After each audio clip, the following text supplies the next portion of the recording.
Oh, yeah, we got to do a thing. Good morning. I don't have it up. Wow. I don't have that thing up. There's a way to start the week. That felt good. Felt good to get that going? It wasn't high-pitched enough. My headphones aren't working correctly, so I have no idea how loud it was. Very. I do. Mine were on. Was it louder than her? It was or the child? Or aggressively loud, I would describe it as. Okay. Aggressively loud.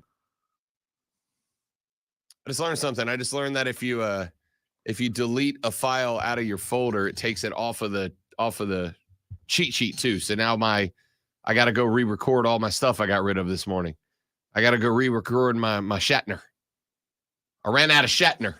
So no more yelling at me about Shatner. Now I got no Shatner. Yeah, let's after last week, I'm not sure. Okay, that's fair. I accept. Ladies and gentlemen, welcome in. The Rob Brown Show is on your radio. This is the Fan Upstate. How do you do, Upstate South Carolina? Hello, America. What's up, world? Great to be with you. Happiest of Mondays to you. It is our... Go ahead and brag. Go ahead and brag about how the fact that this is your last week this year. Go ahead. The last regular Monday show of 2023 commences. I will do my best to only remind you of that 12 to 15 times before the end of the show. I will be out all next week. I will be out all the week after that as we stream our way into 2024. I will be off the 11th. Obviously, the Monday after that is the 25th, and then the Monday after that is New Year's Day. I will return triumphantly with banners unfurled and trumpets sounding on the second day of 2024 because, yes, so you can save the fanfare. I'm 3 weeks out from my return. I thought I'd give them a taste, just a little taste. I like it.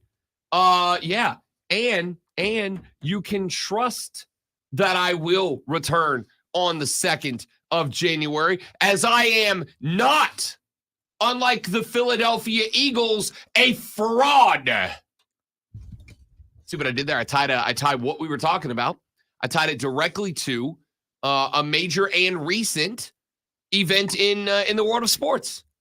That's talent, ladies and gentlemen. That's what that is. Just raw, unabashed talent. Nope. Yup. Nope. Yup. Nope. Yup. As the Eagles get smoked by the Cowboys last night, and the I don't know, man, two things can be simultaneously true. On one hand, the Dallas Cowboys, it turns out, are legitimate. The Philadelphia Eagles, on the other hand, the blueprint hath been cracked. I don't want to rain on the parade of Cowboys fans, but did you see San Francisco? That's a real team. Turns out they're also very good. Yeah. That's who they're very good. That's who I believe the Cowboys would have to get past if they want to go to the Super Bowl. If they get past them, they deserve to be there. I'm going to say that as of today, as of this day in the National Football League, I'm going to say there are officially two teams in the NFC. I think we can go ahead and nail it down. There are two teams in the NFC, and it just got more deadly because what has been the kryptonite for the Dallas Cowboys over the years? Going on the road in the playoffs.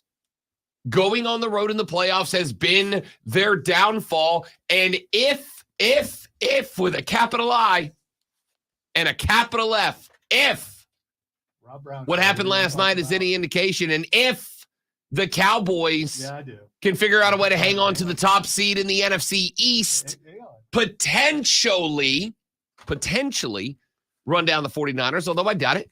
It's all square right now. And remember, the 49ers got a heads up. So if the Cowboys can hang on to the top seed in the NFC East, because there is still a way that the Eagles could take this thing back from them. If they do, the Dallas Cowboys could host a couple of games in the Big D, and I do mean Dallas. And Philly would have to go on the road as a wild card team. Going from NFC odds-on favorite preseason to an NFC wild card team. And I will tell you, based on what I saw yesterday, the winner of the NFC South, be it New Orleans, Atlanta, or Tampa, all three teams deadlocked with each other right now. The NFC South champion could, maybe, possibly give the Eagles team I've seen the last 2 weeks a run. I was just pointing in general. I wasn't telling you to look at anything. That was just because normally when Dax you up there. Normally when you point at the screen, that's like, that's what you. Yeah. This time I'm just saying that team right there, the team that put up 13, the team that got blowed out by the Niners last week, they look like a beatable football team. And oh, by the way, I have been arguing, I have been lobbying, I have been trying my bestest to get Christian McCaffrey included in the MVP race, potentially move to the front. You're going to have a real tough time unseating Dak Prescott from that spot based on where he is right now. We're going to talk about that later in the show. Speaking of the NFC South, we've been talking the last couple of weeks about how there comes a point, theoretically, there's got to be a point somewhere where you bench Bryce Young. Right. And you got to stop worrying about, his confidence is shot. He's 1-12. There comes a point you got to bench the guy. Confidence. Did you see how he threw the ball yesterday? There was like 2 passes that were really good. There were 2 passes that were really good. There were a few that were borderline good. And then there were a few where my dog was under assault again. Yeah. I don't know that we need to start fighting yet on this, but the ground was his favorite receiver yesterday. We all saw it. I mean, yes, we did all see Bryce getting a 2.5. And more importantly, and this is the part that drove me nuts, why are you running 4 and 5 second development routes?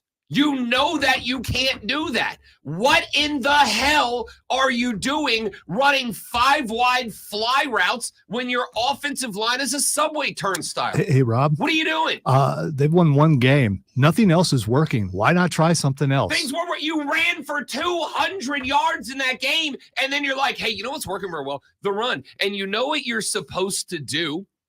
You know what you're supposed to do when the run is working? No, not play action, dummy. Go to a 5 wide and run 70-yard sprints. That's what you do in the run games. What are we doing, man? You do understand that the backup coaches are running the team, right? You do get that. Dude, if you, as an NFL caliber coach, are watching your team cut up a defense for 200 yards of rushing, and your thought isn't play action, quick slants, just do things that keep the run game as the focus, and instead you're going, hey, you know how Bryce Young's getting like 0 seconds to throw the ball? What if, and hear me out on this, guys, just think about this for a second. What if we ran 4 wide 9 routes down the sideline? What if we ran 4 wide, fly go on all 4 spots down the sideline for a quarterback who can't get a 2.5 of protection when the run game's working? What are we doing? I'm really confused here. Rookie BS. I'm very confused. So a guy with a fleur-de-lis on his chest right now is touting the horrible quarterback on the other side whose bad play. Oh, you're also wearing the hat. Whose bad play directly benefited your team. Derek Carr sucks. He showed how bad that Carolina defense truly is. He threw for 119 yards. We ran for less than 100. We had less. I still don't understand how you and Rashad can defend the defense. It's not good. It's not good. What are you asking the team is bad all the way around. It's just really, really bad. Oh, I'm not disagreeing with that. Yeah, I'm not disagreeing with that. Congrats to you and your team winning against that horrible quarterback. Anymore. I don't want to win. I want to lose. Dennis Allen's going to keep his job. I'm about to watch this team go, you know what's the problem? You know what's the problem here? Pete Carmichael's the problem. Let's keep Dennis Allen. Give him 1 more year. You know what? He almost made the playoffs. If your favorite quarterback in the league, Bryce Young, were just a little bit better, but he's not. So your team won. So you should hate Bryce for that. I'm going to say it on a Monday. We made it 9 minutes. I can't believe I'm already going to terminate this week's possibility of being good. If you think this is on Bryce, you don't know ball. You just don't know ball. That's not on BY. Listen, I'm not saying he's good. He's not good. Dude, I want you to say he's good. I do. You lose credibility if you do that because it's not. I mean, he's getting worse and worse. He needs to sit down, and I'm not sure that he ever recovers career-wise. This is bad. You know what I compare this to? If I sat here into this microphone and just said curse word after curse word for 1 hour, and then we all went, Lonzo, you're a bad producer. What are you doing? That show sucked. No, actually, I would be a bad producer if I allowed you to do that. Because I would go to network and dare you to come around here and try to change it. Ladies and gentlemen, you all get what I'm talking about. You get it. Get it. Do they? No, they don't. Get it. You are the only one that protects and goes to bat for this guy every single week. I'm not. I wished you loved me the way you love Bryce Young. Listen, I'm not arguing he's good. I am arguing that we don't know if he's good. It's impossible to know if he's good. At this point, honestly, because of people like Lonzo, you know what I want? Trade his ass after the season. Let's watch him go somewhere with a good team and see what happens. Watch this dude go somewhere. I brought you a peace offering. Peppermint bark. I brought you a peace offering. Peppermint bark. Don't sit it there. It'll melt. Oh, that's true. And I still have not tried it yet. I haven't tried it yet. Here, No. No, you just wait. I demand it. No, you wait. We're not doing it now. Taste testing this later? Yes. That's but we have a caller though who wants to give me my comeuppance. I'm sure. This is obviously Kevin. Yes, it is. Right out the gate. Kev, what's up, big dog? Welcome to the show, buddy. What's up, Rob? Give me my comeuppance. I'm sure. Two things. Yeah, turn your phone down. Yeah, turn your radio down for us, Kevin, so we can hear it over the phone. I'm just going to sit back. Don't say bad words, but have fun, buddy. Josh Allen. Josh Allen. About that dragging the whole Kansas City defense to the end zone for that touchdown. Ooh, man's game. That's right. That's all I got. I got to clock in, y'all. I like it. And lock it. Look at him. Quick, succinct, to the point. Hit me with the triple Josh and let's get to work. I like that. Good job, Kevin. I like that. I thought you'd bring a little bit more, but I mean, you kept it civil. What else do you need to bring? Josh Allen dragged you to the end zone. What else does he need to say? Well, here's what he needs to. Here's what Kansas City needs to do. They need to take all the receivers and put them on waivers. Oh God. Yeah, every single one of them, and Lord. Just hit the practice squads of every team in the NFL. Bring in like 5-6 guys from there. And at least one or two of them will catch the ball. I mean, that's what they need to do. And Kadarius Toney needs to be the first guy gone. So, I was gonna. I didn't blame it on the refs, Zach. I didn't. I blamed it on the receivers who can't catch. I was going to set this up as a segment later. That was an awesome play, by the way. We have gotten to it. That throw from Travis Kelce sweet. Was better than anything BY or CJ did all day yesterday. But dude was totally offsides, right? Like it is what it is. Yeah, he lined up offsides. And Patrick and Andy had a conniption afterwards. Yeah, they were not happy. And by the way, I get it. You know what my first thought was, if there's one thing Lonzo loves out of quarterbacks, it's when they throw inanimate objects around on the sideline. You spent a long time getting after Thomas Brady for throwing tablets. Your boy Mahomes chunking helmets like they owe him money. Yeah, but that's different. That's and he had to be held back by people. I mean, what was he going to do? Worse. No, that's worse than Brady throwing a tablet. The thing is, what was he going to do? If they didn't hold him back, was he going to go beat the ref up? I don't know. Was he? There was a minute where I'm like, let him go. Yeah, I mean, what's he going to do? Let him go. The thing is, I mean, he is arguably the Michael Jordan, the LeBron James, or whoever the big time guy is, the guy. Tom Brady. Mahomes is the guy in the NFL. Brady of the NFL right now. He is not the Tom Brady of the. You know why he's not? You know why? Because Tom's the GOAT. Because because they would not have called that on Tom Brady. Dude, I don't know how you don't call that. They would not have called that on Tom Brady. Bro, Kadarius Toney, if he would have just spun his head around, would have been playing cornerback. I mean, I'm sorry, Andy. I'm sorry, Pat. You got to call that. My dude is like Not in the neutral zone. He's like across the By the neutral way, zone. You got to call that. Dude. I'm not disputing that. It was, I mean, the rules are the rules as long as they're calling them consistently. And I mean, if I was one of those guys, well, I'm going to go back through every play and find out if anybody on the other team was offsides and they didn't call it. They were like the next play. Von Miller was offsides the next play. The neutral zone infraction the next play. This isn't as devastating as when D Ford was offsides in the AFC Championship against, I believe, Tom Brady. And then they went to the Super Bowl and Kansas City didn't go. It's ugly. And on the heels of Kansas City as a team that's recover. You good? Because I've tried earlier and it was okay. All right. Yeah, we should be good. All right, you're good. I really was just setting up the joke that if there is one son of a that I don't want to hear about missed calls costing you Super Bowl appearances, it's me. All right. Well, as far as that goes, D Ford did jump off sides. Yeah, he did. Yeah, that was dumb. In this case, Kadarius Toney was offsides. He absolutely was. For sure. But for me, it wasn't just it's not about that play. It's about the stinking receivers not catching the ball. I don't disagree. All I'm going with is Patty. I like you, dog. I do. Although Lonzo's got to give you a lecture later on. He does, because he used to lecture Brady all the time about throwing stuff, and there you are throwing a tantrum on the sideline, and Lonzo's made it abundantly clear that's unacceptable for a quarterback. Was any property broken? Yes, he chunked his helmet. No. He didn't break his helmet. Brady broke tablets right and left, and it's that. So no. That is so it's not the temper tantrum. It's property damage. Rob, if you drop your tablet and break it, are you not going to be upset? And that guy's just throwing them around like they're paper. That should make you angry. Gotcha. Tantrum fine. Property damage. Right. Is where we draw the line. Vandalism. I mean, okay. He doesn't own that. Hey, I'm just looking for consistency here. And you've shown me your limit. I respect that. I do. Ladies and gentlemen, we got a show lined up for you today. We're going to take a look up and down all of the NFL action from yesterday, because Patty and Andy weren't the only two guys who were worked up about officiating. And oh, by the way, in the same weekend, it was announced that there is an NFL officiating crew that is under fire for missing multiple calls this year, including one that cost my Saints a game, but that's a different story for another time. I'm used to it. I'm just used to it. They're going to win the NFC South. I don't know what you're mad about. No, they're not. They're behind Tampa. Tampa's going to win it.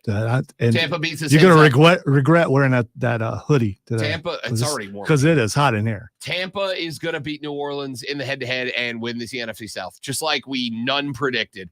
All right, we'll talk some more NFL later in the show. Your Heisman Trophy winner, you already knew who it was Saturday if you listened to the Rob Brown Show, because Rob, and this is scientifically true, knows ball. Yeah, I don't even know who won. Jayden Daniels. Did he? Okay. You know what? I don't care. I don't think anyone really cares anymore, except for the fans of that team and that. Yeah, I don't care. Jayden Daniels correctly and accurately is awarded the Heisman Trophy this past Saturday. We're going to talk about that later in the show. Your MLS Cup Championship took place this weekend. I'm not going to get too deep into the Columbus Crews win because most of you don't care. I am going to talk about some other stories that all come around to point out that, yes, ladies and gentlemen, the Southeast is soccer country. I got that for you later in the show. And I don't know if you saw this, Lonzo, but Shohei Ohtani has a lot of money, like a lot of money. We'll talk about the impact that Shohei signing with the LA Dodgers has across the rest of the league. It's all coming up. 4 hours of sports talk excellence starts right now. Whoa! It's Rob Alonso with you. It's the Rob Brown Show. It is the Fan Upstate. QC. All right, guys, quick live read right here, and then we're coming right back. Don't go anywhere.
right, dudes and dudettes. Y'all are active this morning. I like it. Steven, Zach, Kev, welcome in, guys. Happy Monday, Zach. Going on another 24-hour no sleep. So why, Zach? Take a nap, dude. What are you doing? Steve, look at Steven. Steven's bringing up the hairy danglers already. I warned you. I warned you. I'm not giving context to that yet.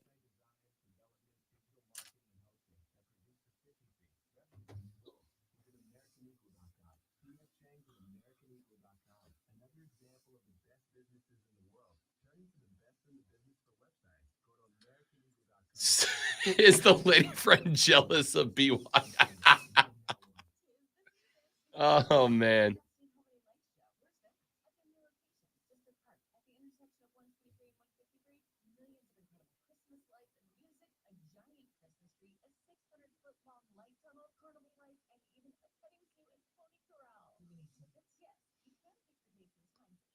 Wait, they did it to him again? What? And I missed it. Oh, why am I forgetting his name? Who's the big guy in WWE? Got oh, I'll just send it to you. Jeez, why am I? It's because it's 6:23 a.m. That's what I'm going with.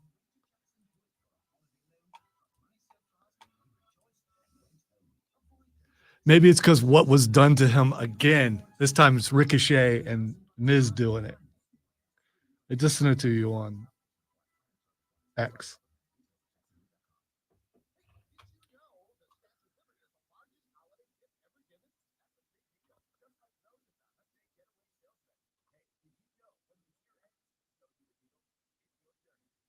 Big Bronson Reed. Bronson Reed. I forgot his name. All right, this has happened to him twice now. Yes, this is my new favorite move in pro wrestling. Yeah, it's not. It's hilarious. It's uncomfortable. It's genuinely hilarious. Uncomfortable for him. Imagine Ricochet's face. No, that's who I'm talking about. That's hilarious. It's like it's all NXT guys doing it to him because it was Cameron Grimes first. Now this. Now is everyone, he's got to be worried like every time now. Yeah, that's one you don't want to get wrong. Out of all the things that became a thing, do you not want that to become a thing? I don't know. That's just I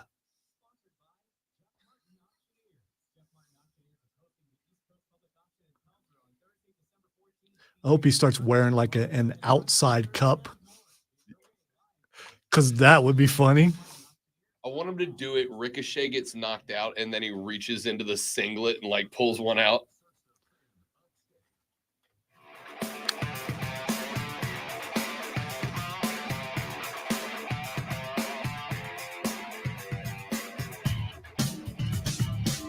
The Rob Brown Show is back on your radio. It is the Fan Upstate. Welcome back, friends. I am Rob Brown, the great Malonzo on the ones and twos this AM. If you'd like to be a part of the show, now's a wonderful time to do it.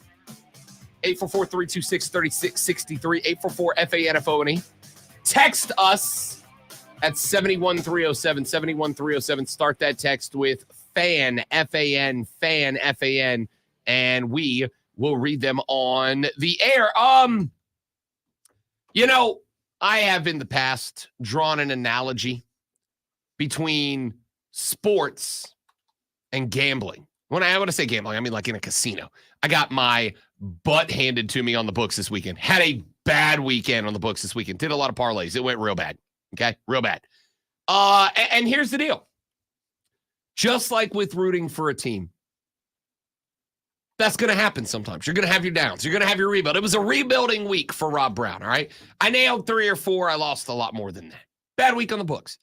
And it is offset by the fact that last weekend, I had a great week on the books. Never chase your losses, kids. Had a great week on the books, right? And so what I'm driving at here is that being a fan of a team is much the same way. In that, you've got to temper the bad with the good, and you've got to recognize that once in a blue moon, are you going to have a weekend that you're like, yeah, killed it, smoked it. I had one of those 3 or 4 weeks ago.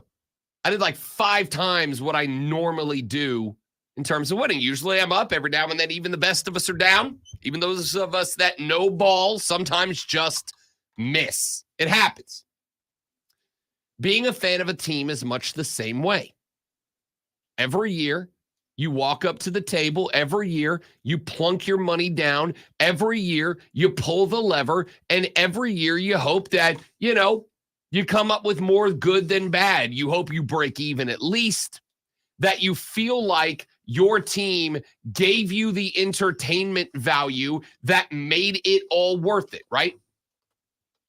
And then you hope that once in a while you hit a jackpot. That is to say, your team wins a chip. Your team wins a trophy. And in winning a trophy, your team pays off your gamble, your investment, whatever you want to call it. How would one right now, after Carolina loses again, this time to a bad New Orleans team, how would one go about staying invested in this team right now? Because it's tough. Lonzo pointed out on Friday, we have to watch their games. And by we have to watch their games, the emphasis is on the have to. We have to. Because no matter how bad this team is, Lonzo and I have to be prepared to come in here on Monday and talk about what happened. We have to. But if you're a fan right now, dude, I've never really been this guy. I mean, I have been the guy in terms of understanding the philosophy. If you're a fan, you're investing time, energy, money, and emotion. Those are the 4 things a fan invests: time, energy, money, and emotion. You are investing upwards of 3 hours a week into your team. You are investing, if you're me, hundreds of dollars a year into your team, if not more. If you're working with a PSL or a season ticket or whatever, hundreds of dollars, if not thousands, into your team. If you're a football fan, you are emotional about your team. That's just how it goes. You're investing emotion into your team.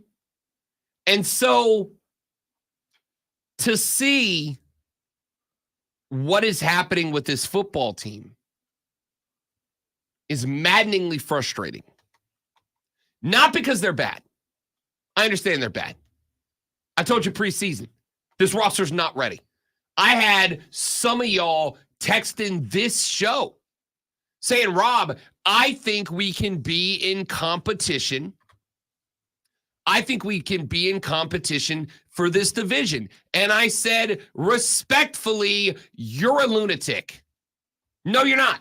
The roster sucks. As one of the teams that I pull for, this is my NFC team. This team means a lot to me. It's horrible how bad they are.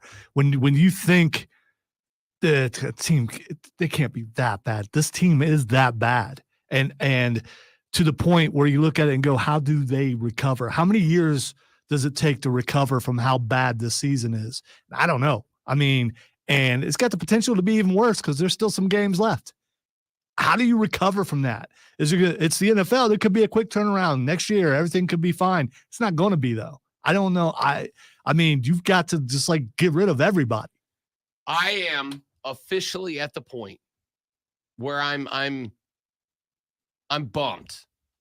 I'm bummed. And I'm bummed because on one hand, I agree with that, Lonzo. On one hand, I think this off system is a complete system reboot. Control, Alt, Delete, power off, pull out the hard drive, throw it in a furnace, and install. I think you got to go top to bottom. Everybody who is not BY or on a 3-year plus contract has got to go. I think you are effectively next year an expansion team.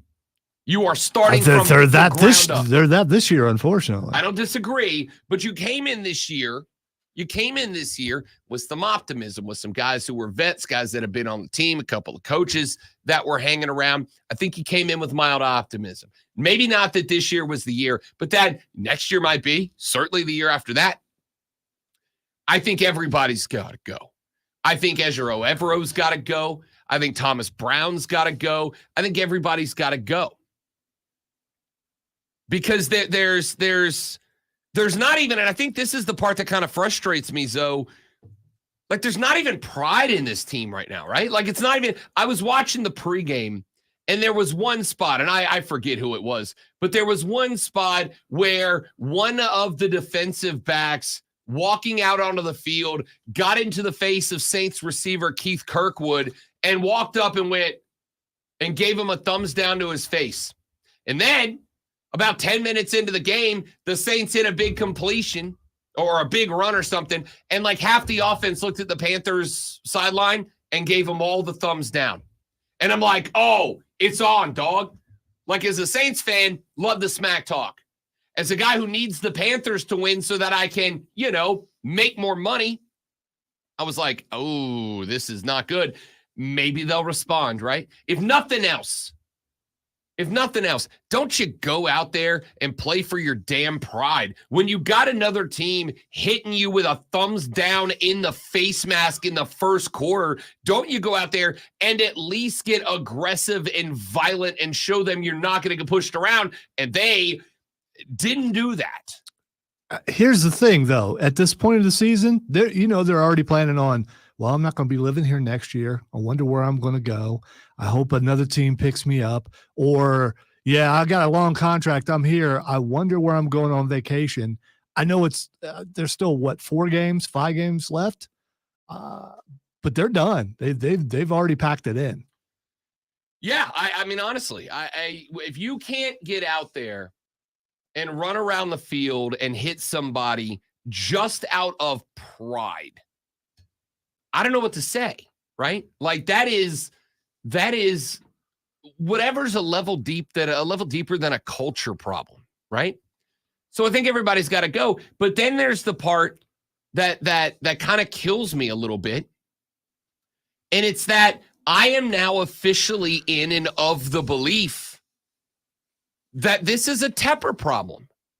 This starts at the very top. And my question mark is, I don't know about y'all.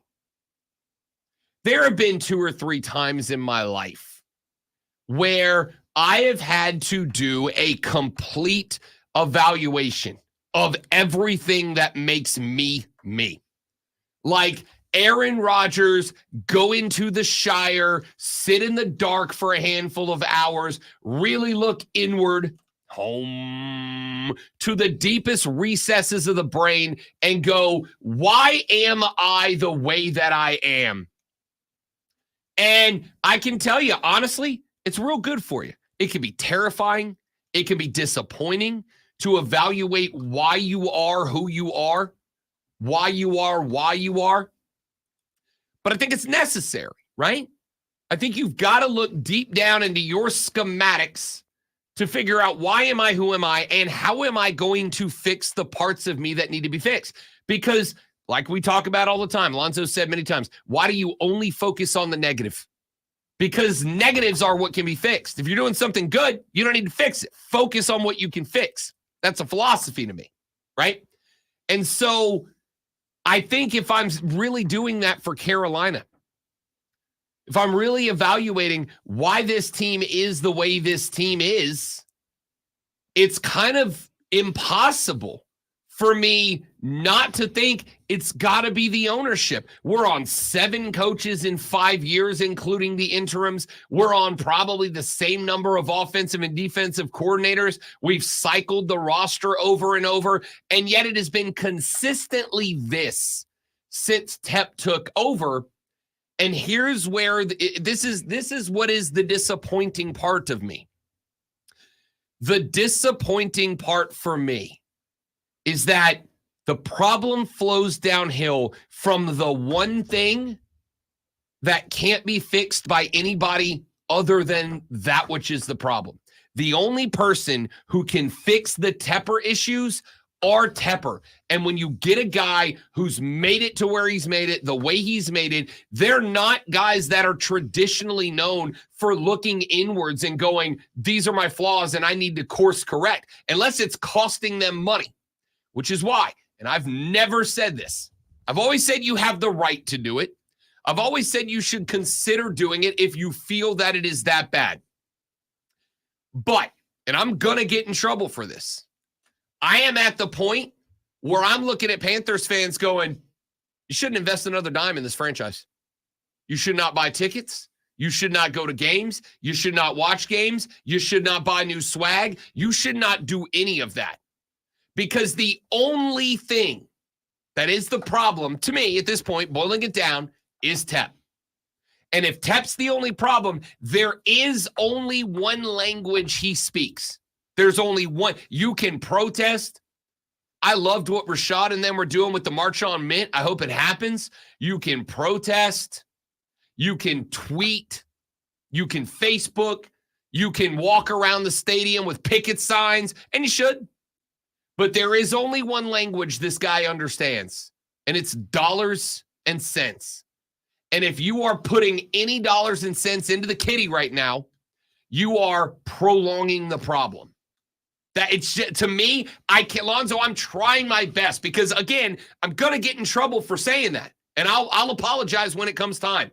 But I have tried and tried and tried to come up with anything else that I can label as the problem. Anything else so that I don't have to say what I just said, and I can't do it. You know what the worst part about this whole thing, there is something, if you are a fan of a team and they're doing really poorly, you have one thing to look forward to. And you can say, well, man, I hope the Panthers lose the rest of the game because if they do, get that number one pick. And then there's Marvin Harrison Jr. Imagine pairing him up with Bryce Young and what they could do in the future. But you know what? You can't do that. You can't. So that's been taken away from Panthers fans too, because they don't have that number one pick, because all that was traded to get Bryce Young, and that will cause people to hate him more than his bad play, is the fact, even though it has nothing to do, it's not his fault, but because of him, you're not going to get a number one pick. So he's not going to get that receiver that he could have been paired with for a decade. And that hurts more than anything, knowing you're not going to get the number one pick. Yeah. And someone else is. Chicago is. Yeah. Chicago, who's starting to play well, can add some other parts to it that could have been yours. I think that just illustrates it even more, right? Like if you're investing in this team, most of the time, if you have a year like this, you go, okay, we knew it was a rebuilding year. We know it's going to be tough. We know the rebound's coming. All we got to do is nail the draft next year, right? That's all we got to do. We got to nail the draft. We got a rookie quarterback. We got some young guys sliding in. All we got to do is nail the draft next year, and you can't even nail the draft next year. Can't even do that. Now, again, I'm not going to sit here and flip-flop back and go, oh, you made a move to get a franchise quarterback. You're tied in with this guy. Now, you have to, whether you like him or not, and I do, whether you like him or not, you have now got to build around this guy. Even if he turns out to be a bust, you've got to give him every possible opportunity to not be. But you can't even go get him help. You're right. Pair him with the Marvin Harrison Jr. I've told you relentlessly. Not having a valid outside wide receiver one threat is killing Bryce Young. Yes, a Marvin Harrison Jr. on the outside, a Keon Coleman, if you had a late first-round pick on the outside, would be a franchise-changing pick. You don't even have that to look forward to right now. Everything has been taken away from you, and the only thing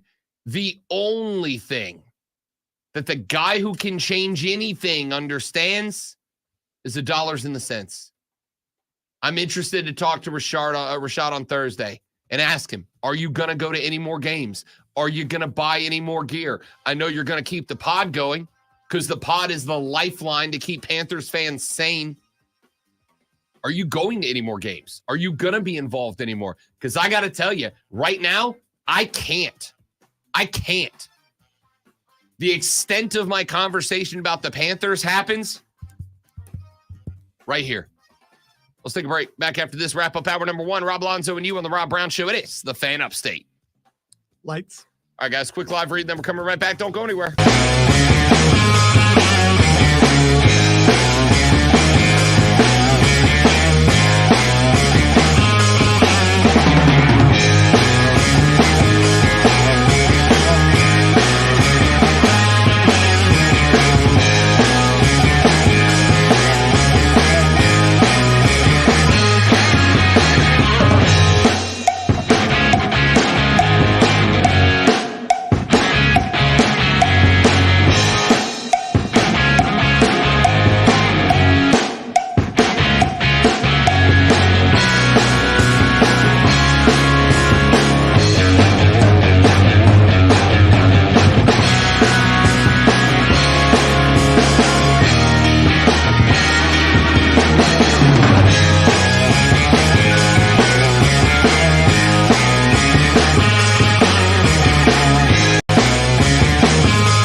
and dudettes.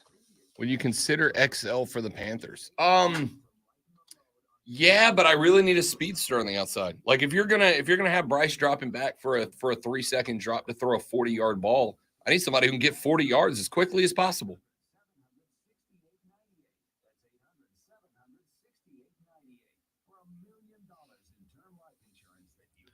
Yeah, Steven, but it didn't outdo Baldur's Gate 3.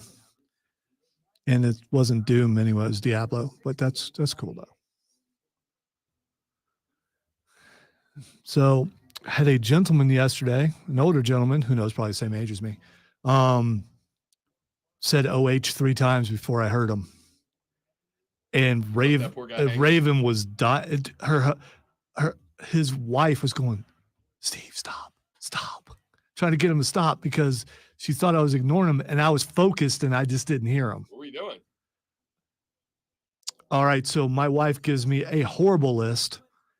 And so I'm just trying to figure out what to do. Like a honey-do list? No. For Christmas. Oh, gotcha. So we were out Christmas shopping and we picked a Sunday, which was a horrible idea. We don't normally do that, but because of my daughter's schedule now, it's hard for us to do it during the week. And it's just like, I didn't hear it, and finally I got it. And then I thought, okay, so he may think I'm not a genuine fan because I didn't get it right away because I just didn't hear it. I just thought the guy was mumbling to himself. I mean, it's Walmart. It's possible. I mean,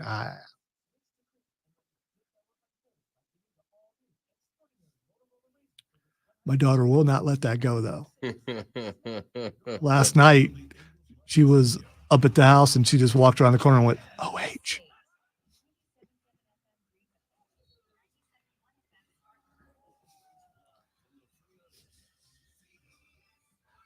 When did I become approachable, man? When did that happen? What can I do to go back to where it used to be? You're a lover, Lonzo. No.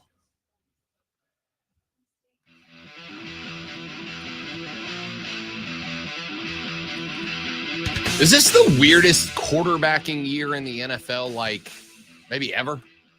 If you want to talk about injuries, it's not good. I mean, injuries aside, yes, I do. I mean, you lost C.J. Stroud yesterday. C.J. enters the day. And by the way, I feel awful saying this, but I don't have a choice but to.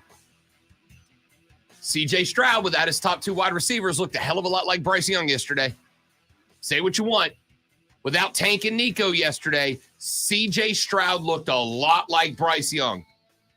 Uncomfortable in the pocket. I don't think you hate to say it. I think you're enjoying it. No, I do, because I like C.J. Stroud. I'm enjoying watching this guy. This guy led the league in passing yards going into this weekend.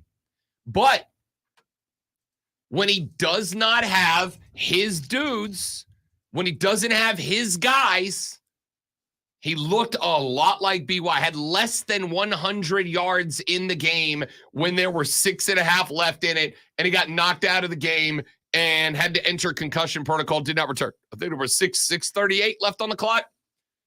CJ did not have 100 yards of passing, 0 touchdowns. Good news, no interceptions. But again, I think a lot of that has to do with just the raw athleticism and the ability to move the ball outside of the pocket that CJ has that Bryce just doesn't. We knew that going in. That's not going to surprise anybody. CJ, without his top 2 dudes, looked just like Bryce Young. This is why I have been saying for a while, I do not think it is fair to pass BY off as a bust. You have paired him with the most subpar group of wide receivers in the entire National Football League. There's not a worse group of wide receivers as a unit in the NFL than what the Panthers have put on the table. Yesterday, you got to look at what C.J. Stroud would look like if he was a Panther. This is why I've said you might have won 2 or 3 more games just on CJ's athleticism and ability to escape the pocket. But when he did not have his dudes yesterday, he looked pedestrian, just like BY. Exact same scenario. Don't have top 2. You're asking him to perform with a subpar group of wide receivers behind an okay offensive line, and CJ could not do it either. And you know how good that guy is. That guy went into this weekend being discussed as an MVP candidate this weekend. But when he lost his top two dudes, he had nada. Again, pulling for both of them. Hope they both succeed. Hope they're both Hall of Famers. I'm enjoying watching these guys play. Scratch that. I was enjoying watching CJ play. Not so much Bryce. But the point here is... Yeah, you did just get a look from me like, I saw that. Come on, dude. That was the stankiest of stank eyes. I'm enjoying watching CJ Stroud play without a doubt. I look forward to enjoying watching Bryce Young grow without a doubt. I am terrified that Bryce Young is going to be Baker Mayfield. That is to say, Baker Mayfield had some success early, but he got ruined. I'm afraid he's going to be wasted. He's going to get broken in a couple of years playing for a team that got him jack all talent around him because, again, look at CJ Stroud and what happened to him yesterday. Tank went down. Nico went down. He was asked to do more with less, and he looked like a rookie. It is what it is. That's the league. Led the NFL in passing yards going into the weekend, had 97 of them late in the fourth quarter before he was forced to leave the game. That's what you got, dude. That's how this game works. And you either figure it out or you don't. So we'll see. Then you got the Pastronaut, Josh Dobbs. Josh Dobbs, everybody was very excited about him. He was pretty good down in Arizona. He gets up to Minnesota. Single-handedly beats my Saints in his first game there. Wins his first game 3 days after he gets to Minnesota. He's plugged in and goes in and wins a game late. And then Josh Dobbs was so bad yesterday that he gets yanked for Nick Mullins. And the Vikings win an instant classic 3-0 over Las Vegas. Hope you slammed the under, bro.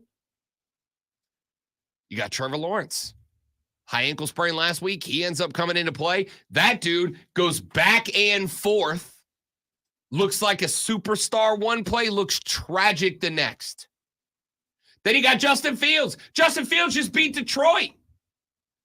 That's the team that we all thought 5-6 weeks ago was going to run away with this division. Justin Fields goes out there running around them yesterday like he was Michael Vick in Madden 03. Turns out the Lions are the Lions, apparently. Yeah, they're Lionsing right now. The grit didn't work for the Lions. It did for the Bears yesterday. Justin Fields all of a sudden looks like an absolute stud. What are we doing here? Right? And this has got to be the weirdest year for quarterback play across the NFL that I've ever seen before. Patrick Mahomes, as Alonso pointed out earlier, can't catch help from his wide receiver core at all. It's funny you say that. NFL memes just posted on X. The Chiefs would literally be 10-3 sitting atop the AFC right now if Kadarius Toney simply wasn't on the team. If he did not play, they have 3 more wins. If he wasn't on the team, period, yeah. Because he cost you the Detroit game. He had 3 drops and one that he bobbled a pick 6 feet in the air. He cost you the Detroit game in week 1. He cost you yesterday. You'd have had the win of the year yesterday. The win of the year yesterday. Travis Kelce played the hook and lateral, an extended hook and lateral, as well as it can be played. Threw a dart, by the way. If Kadarius Toney's not out there and that play works, you win that game. Again, clean house right now. Yeah. Just get rid of all of them right now. And there was one more game. I can't remember which one, but then when there was one more game where he dropped a couple that you could have won. He's not the only one dropping, but he's the most egregious. I just bring up the entire practice squad, put all those guys on the practice squad. Rasheed Rice out there. Rasheed can go. He's, you also not having Pacheco yesterday hurt you a lot. Pacheco's the biggest loss. That hurt you a lot. Point here is, Justin Herbert. You've got Russ Wilson. Wait a minute, Justin Herbert is he good? I heard he good? I heard he was supposed to be sucks. good, and he is good. Seen it. That team sucks. I mean, his Subway commercials are all right. Yes, true.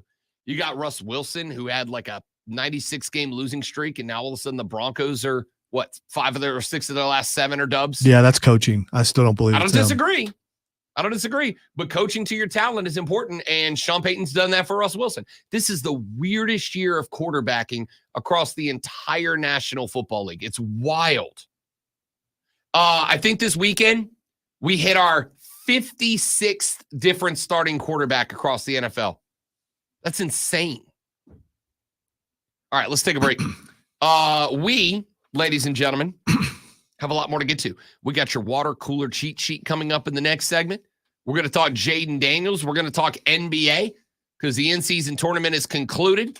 Lonzo accurately predicted and won me one of like 4 bets I won this weekend with the Lakers cleaning out the Pacers to take home the NBA in-season cup. LeBron won the LeBron in the LeBron. Way to go, LeBron. Take that, Michael. And take this Sports Flash, America. I couldn't come up with a better segue. You cut yourself off, so that counts. I just want you to know that. Carolina added another loss to their resume yesterday as Bryce Young seems to regress every week. Bryce threw for only 137 yards and no touchdowns, and the ground caught more passes than any Panther receiver. Carolina was able to put 204 yards rushing on the, so there was that. Derek Carr threw 2 touchdowns in the victory. A wild day yesterday in the NFL was capped with a preseason favorite getting blown out as the Cowboys smoked the Eagles 33-13. Dak Prescott threw for 271 yards and 2 touchdowns with no picks, while Jalen Hurts threw for only 197 and didn't find the end zone. Hey, we are your home for Furman basketball. Tune in Thursday night at 6:30 as the Paladins take on Tulane right here on your home for Furman basketball. The Fan, Upstate.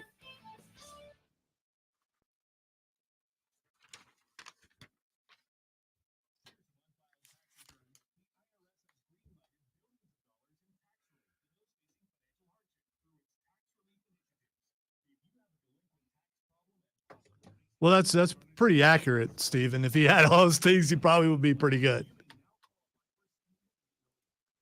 But he doesn't. And one of those things just can't happen. So let's see. Where's platforms? Like some wrestlers have like platform boots to just add like an inch or 2 to them. So maybe you could get some of those.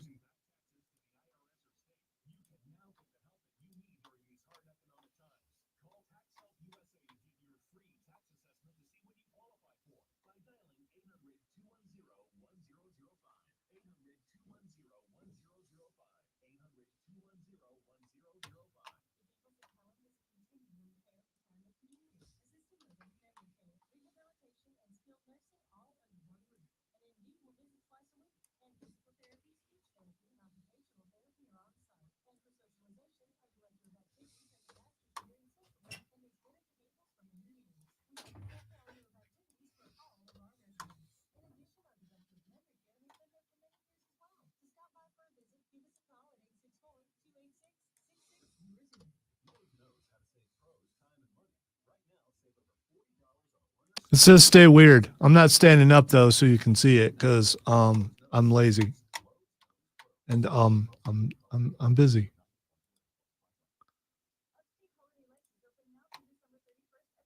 And I can't just right now. I can't do it.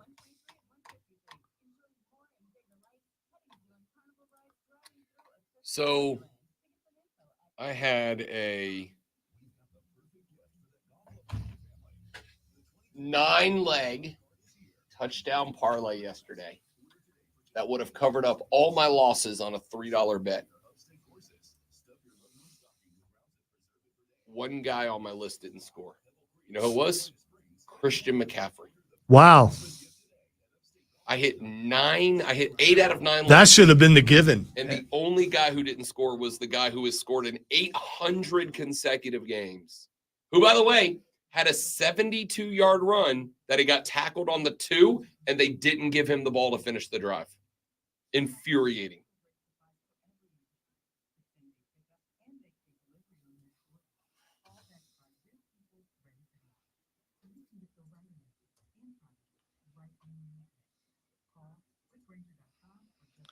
No, I don't want to send a check-in. Let everyone know when you arrive. Why would I? That's weird.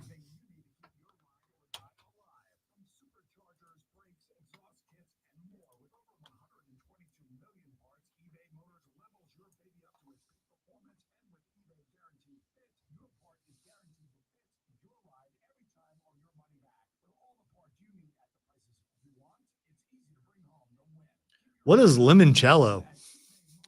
Ooh, I'm a big fan.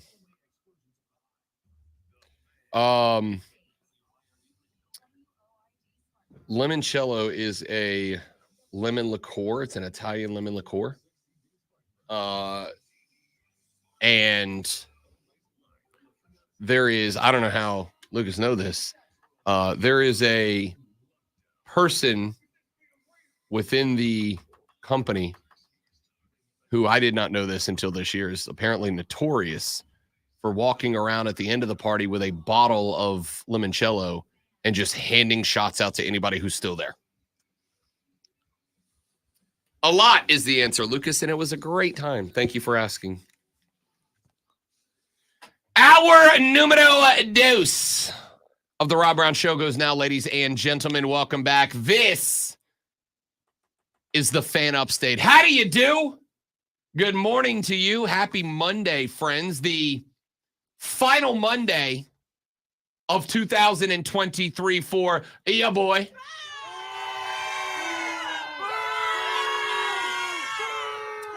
I feast upon your hatred and rage. I thrive upon your animosity towards me. Good morning. And then there's that. Off next Monday and actually off the next 2 weeks. I will be with you through Friday. I'll be out the 2 weeks after that on a little Christmas vacation. Shut the hell up. Me and the fiance headed down to lovely, sunny Pensacola, Florida to spend a few days with my family. Then we'll be back up here for New Year's week, New Year's Eve, New Year's Day, and then January 2nd, we will make our triumphant return. Yesterday afternoon, I worked the Greenville Swamp Rabbits game. Headed down to the well, little Sunday afternoon hockey against the Savannah Ghost Pirates. Yes, nice. I mean, I don't care if the team's that good. That's a nice name. It's a great name. Their colors, Lonzo, are black and neon green. It is one of those times that you're really upset because they have become a rival of ours, but their uniforms are dope, dude. Like, the uniforms are good. Anyway, on top of that, it was also a theme night, and how appropriate to play the Ghost Pirates, but to celebrate Scooby-Doo night for the Swamp Rabbits last night. Those are some sweet uniforms. They were pretty good. Yeah. Pretty good. So, we're about, 2.5 periods deep into the game. Did they give out Scooby snacks? They had all kinds of fun stuff, including, I did not know how many different iterations of the Scooby-Doo theme song there were, but they had all of them. It was a lot of fun. So we're about 2.5 periods deep into the action. And in the last period of play, you know, the what I do for the bits is during breaks, I will walk around and I kind of hype up the crowd, right? Whenever there's a whistle. And so they were doing fan cams, you know, like flex cam, get up and show your muscles and that kind of stuff. We have fun with those. I just kind of narrate and talk to people while they're up on the Jumbotron. Did you bust out the Python so they have an example of what to do? No, the only one that I do directly get involved with is the beer sponsor Superior fan cam, where they will start with me holding a beer, and I will go find a handful of dudes and dooskies and dudettes who are also chug-a-lugging, and we'll chug a beer together on the fan cam before they start going around the arena.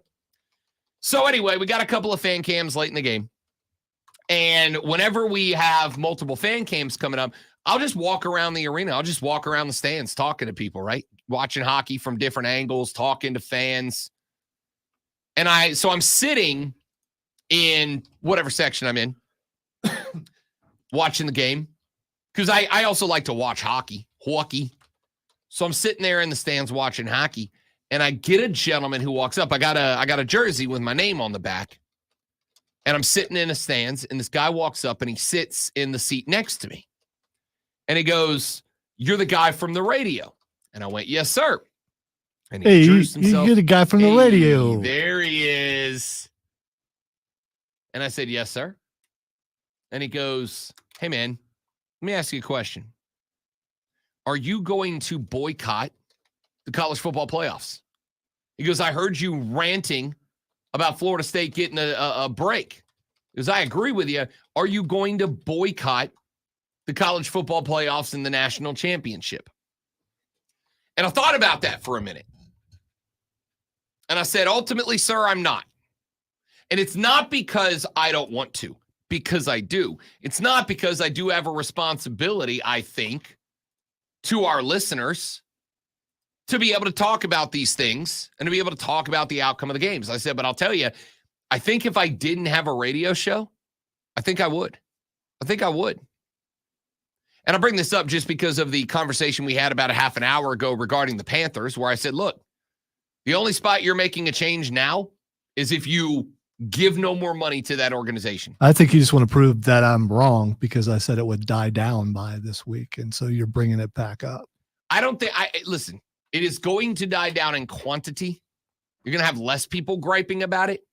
I don't think it's ever going to die down for the people that were directly impacted, right? You know what it's going to be like?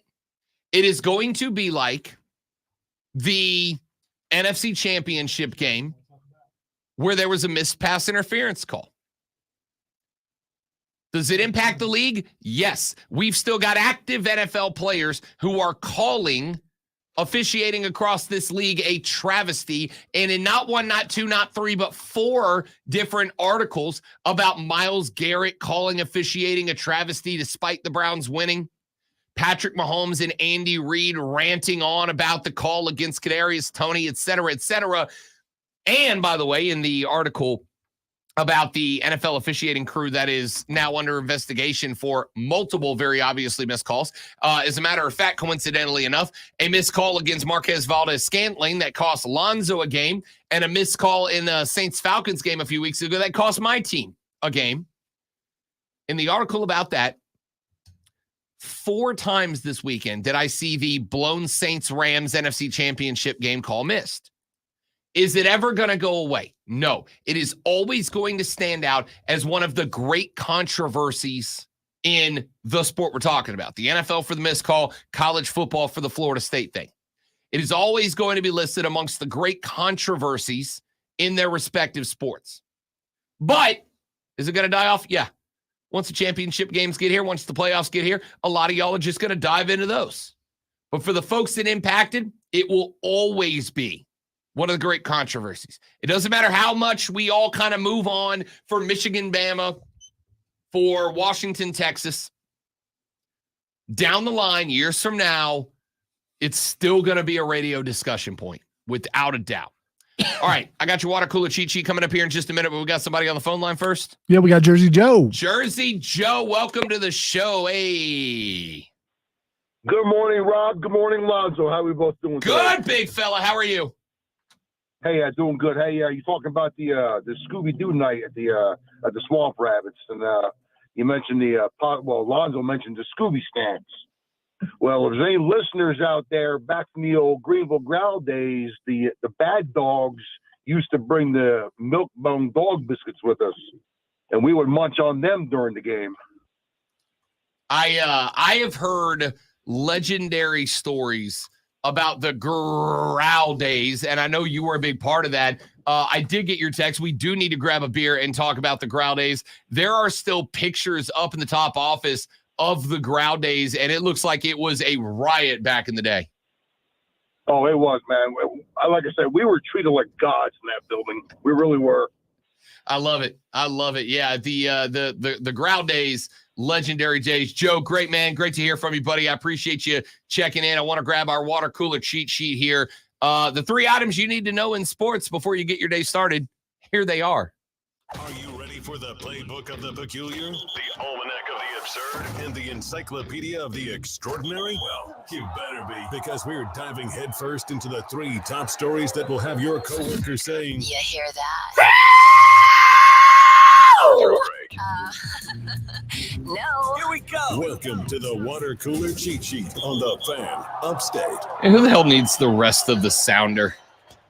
We got rid of the fart noise. We got a wow in there. That's good.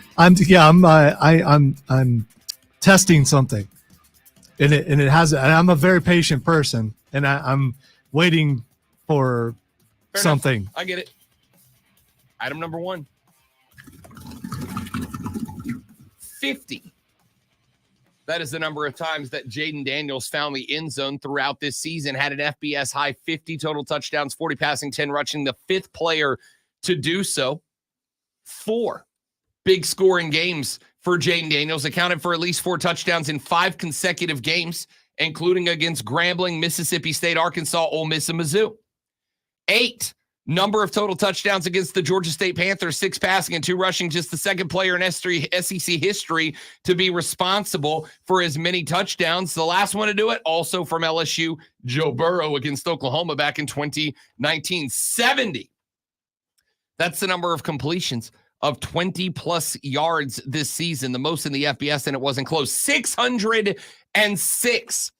That's the number of total yards that Jayden Daniels put up against the Florida Gators back in November. 372 through the air, 234 on the ground, 606 yards plus 5 total tutties, made him the first player in FBS history with 350 passing and 200 rushing in a single game. 12,000 and 3,000. Those are the 2 benchmarks that have been eclipsed by Jayden Daniels, both through the air and on the ground.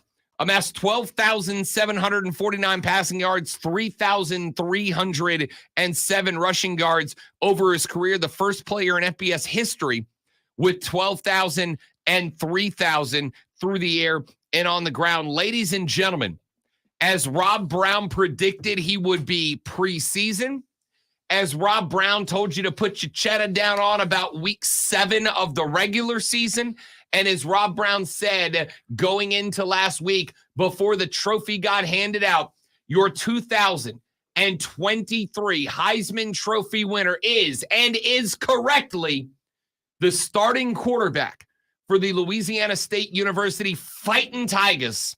One Jayden Daniels. Called it because I know ball. Item number 2. This is true. We talked about it in the last hour. After multiple weeks of research, I dug in. I did the deep dive. I broke down numbers. I took down analysis. I hit the lab. I grabbed the tablet of truth. I started doing some research, and I have come to an NFL conclusion. It is a conclusion that I think you will all be very interested in the results. A lot of math. You know I hate math. A lot of math went into this.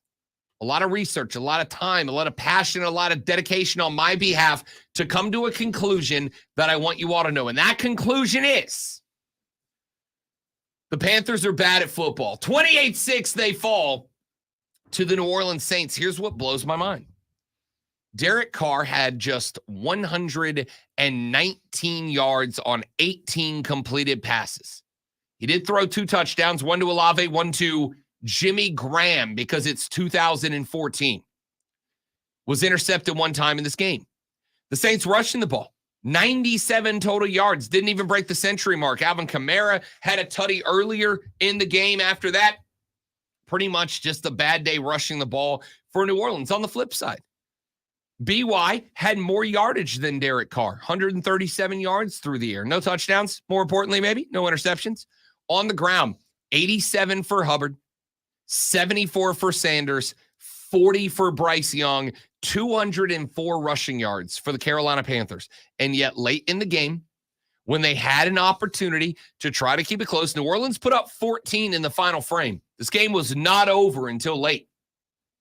For some reason, Thomas Brown and the offense decided, let's uncork it, right? Let's go deep. Let's go wild. Let's start throwing. Why? Why are we doing this? Somebody explain it to me. Nobody's been able to yet. I don't think you're going to be able to either. The Carolina Panthers go on the road down to New Orleans, had an opportunity to take the Saints out of the race for the NFC South, and they failed miserably. 28-6 is your final score. We now have a 3-way tie across the top of the NFC South as the Buccaneers, the Falcons, and the Saints are all at 6 and 7. The Buccaneers do have the inside track at the division right now. They picked up a divisional win over Atlanta this weekend. They have a divisional win against New Orleans already on the books. New Orleans and Tampa will play again in 2 weeks, and the winner of that game is likely, unless Atlanta wins out, likely to become your NFC South divisional champions and host what now looks to be potentially the Philadelphia Eagles in round number 1 in the wild card round. Doesn't this sound familiar? This was the same thing last year, except the Panthers were actually in it too. I mean, it's just the same thing. You could say it's a competitive race.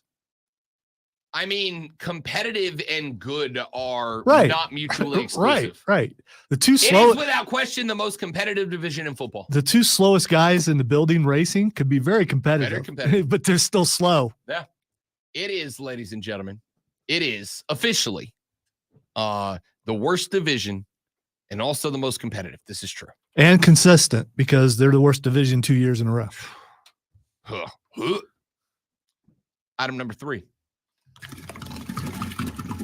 I know it happened a couple of days ago. As a matter of fact, it happened while I was live on the air for Bet for the Cycle, all the sports gambling show that airs every single Saturday from noon to 4 on the BetQL network and Odyssey stations worldwide. We were on the air where Sean Levine and I, as Cody Decker was off on Saturday, and we got our producer, young hating-ass Mario, in our ear, and Mario said, Rob Brown, Sean Levine, you need to stop the show immediately. And I said, why, oh, why would I ever do that? We are on an absolute roll right now. We are tearing up the sports broadcasting industry right now. And Mario said, because Shohei Ohtani has picked a team.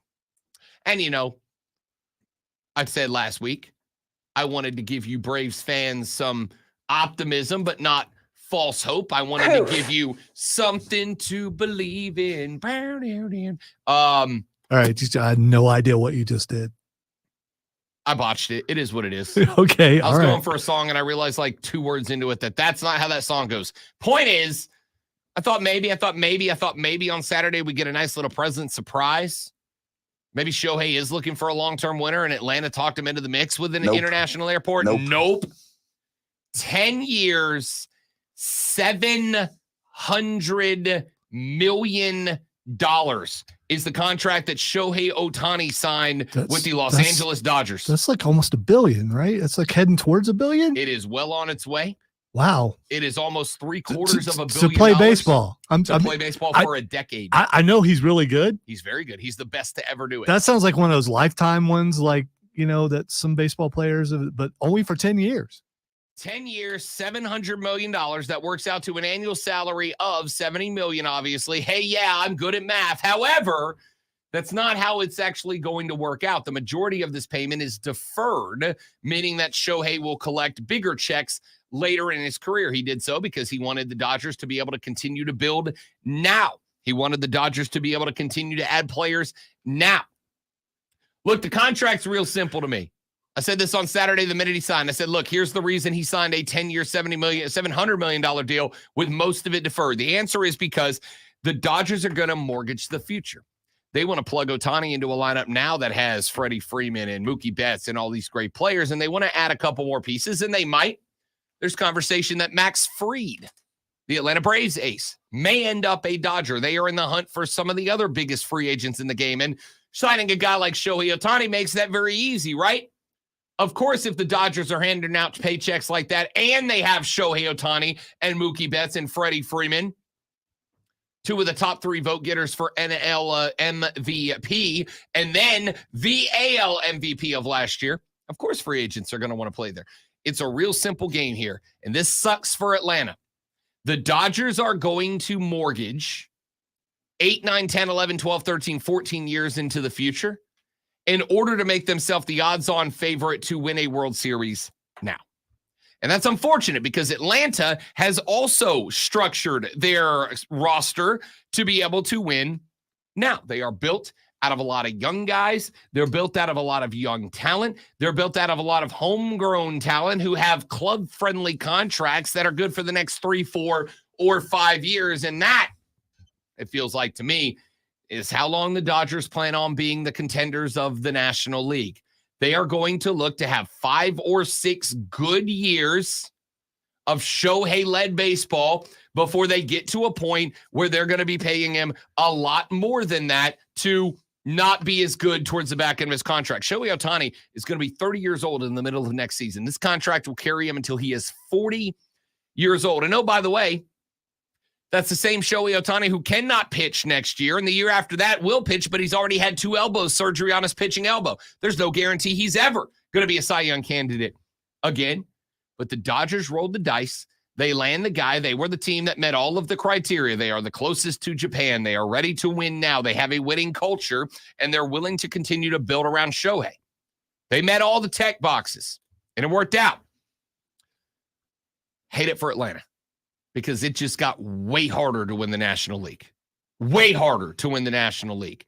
But I got a feeling there's a very good chance that you are going to see a combination of Philadelphia, Atlanta, and the Dodgers all circling around the NLCS for the next probably 5 years or so. All right, there's your water cooler cheat sheet. Top 3 things you need to know before you go start talking sports with your coworkers today. When we come back here in just a minute, got a bunch of stuff we need to get into. We're going to talk more about Ohtani later in the show. I got some suggestions. I thought the NBA's in-season tournament was a wild success, and I've got some thoughts to make it even better in next year. We're going to get into that. We'll continue to look up and down the NFL, and we'll talk about the college football playoffs or whatever. Rob Alonso with you on the Rob Brown Show in the Fan Upstate. All right, guys, got a live read right here. Stay right there. We will be right back.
All right, dudes and dudettes, welcome back. Let me answer your question really quick, Stephen. Your earlier question, why was I not at the Christmas party? Well, because for the second Friday in a row, Lonzo had to work. And I was so happy about it.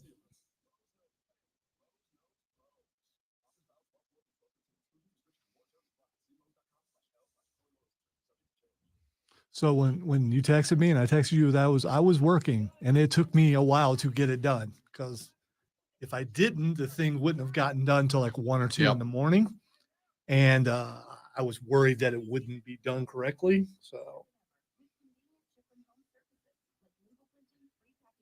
So we were Christmas shopping yesterday, and Cameron was buying something, and he had to be escorted up to the front with it because of the kind of thing it was. And we go to the self-checkout, and it rang up as Chaps. So his face instantly turns purple, and he's just like, and so the guy brought him up. He's cracking up laughing. They had to bring a manager over to take the Chaps off. So it turns out someone before tried to buy Chaps on that particular thing, and they never bought them, or they stole them or something. I don't know. Did you have the were you were there for that? Well, yeah. Did you immediately go, son, why are you buying Chaps? No, I said, you and I are going to have a talk later. I did say that. Because he immediately waited, knowing I was going to say something. I couldn't.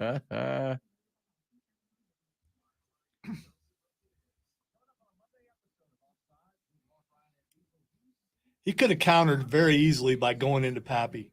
But, I mean, that place was packed, too. And it's just the look on his face like, oh, why did it have to be Chaps? I didn't even know that Walmart sold Chaps. Now I'm curious. I didn't either. I'm very curious.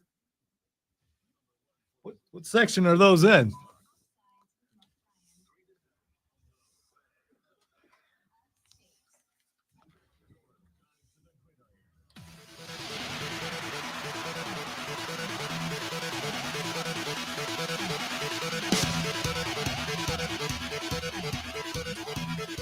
Let's be very clear. I am 100% down to drop as many Macho Man Randy Savage verbal elbow drops off the turnbuckle on NFL officiating as is possible. Okay? Most of the time, they're real bad. And I'm going to get to that in a minute. But before we do, let's clean up the one ugly spot from this weekend. Kadarius Toney was about 1.5 feet offsides. Okay? They got a lot wrong this weekend. They get a lot wrong most weekends, to the point that I'm almost like, yeah, I think like we've just kind of reached a point where you've got to accept that NFL referees are going to botch a lot of calls. A botched call has cost Lonzo a game so far this season. A botched call has cost Rob a game this season, and also a Super Bowl appearance a number of years ago.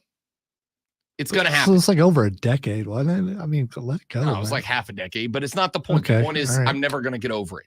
Okay? Stop telling me to. I'm as salty as the Mediterranean. Leave me alone.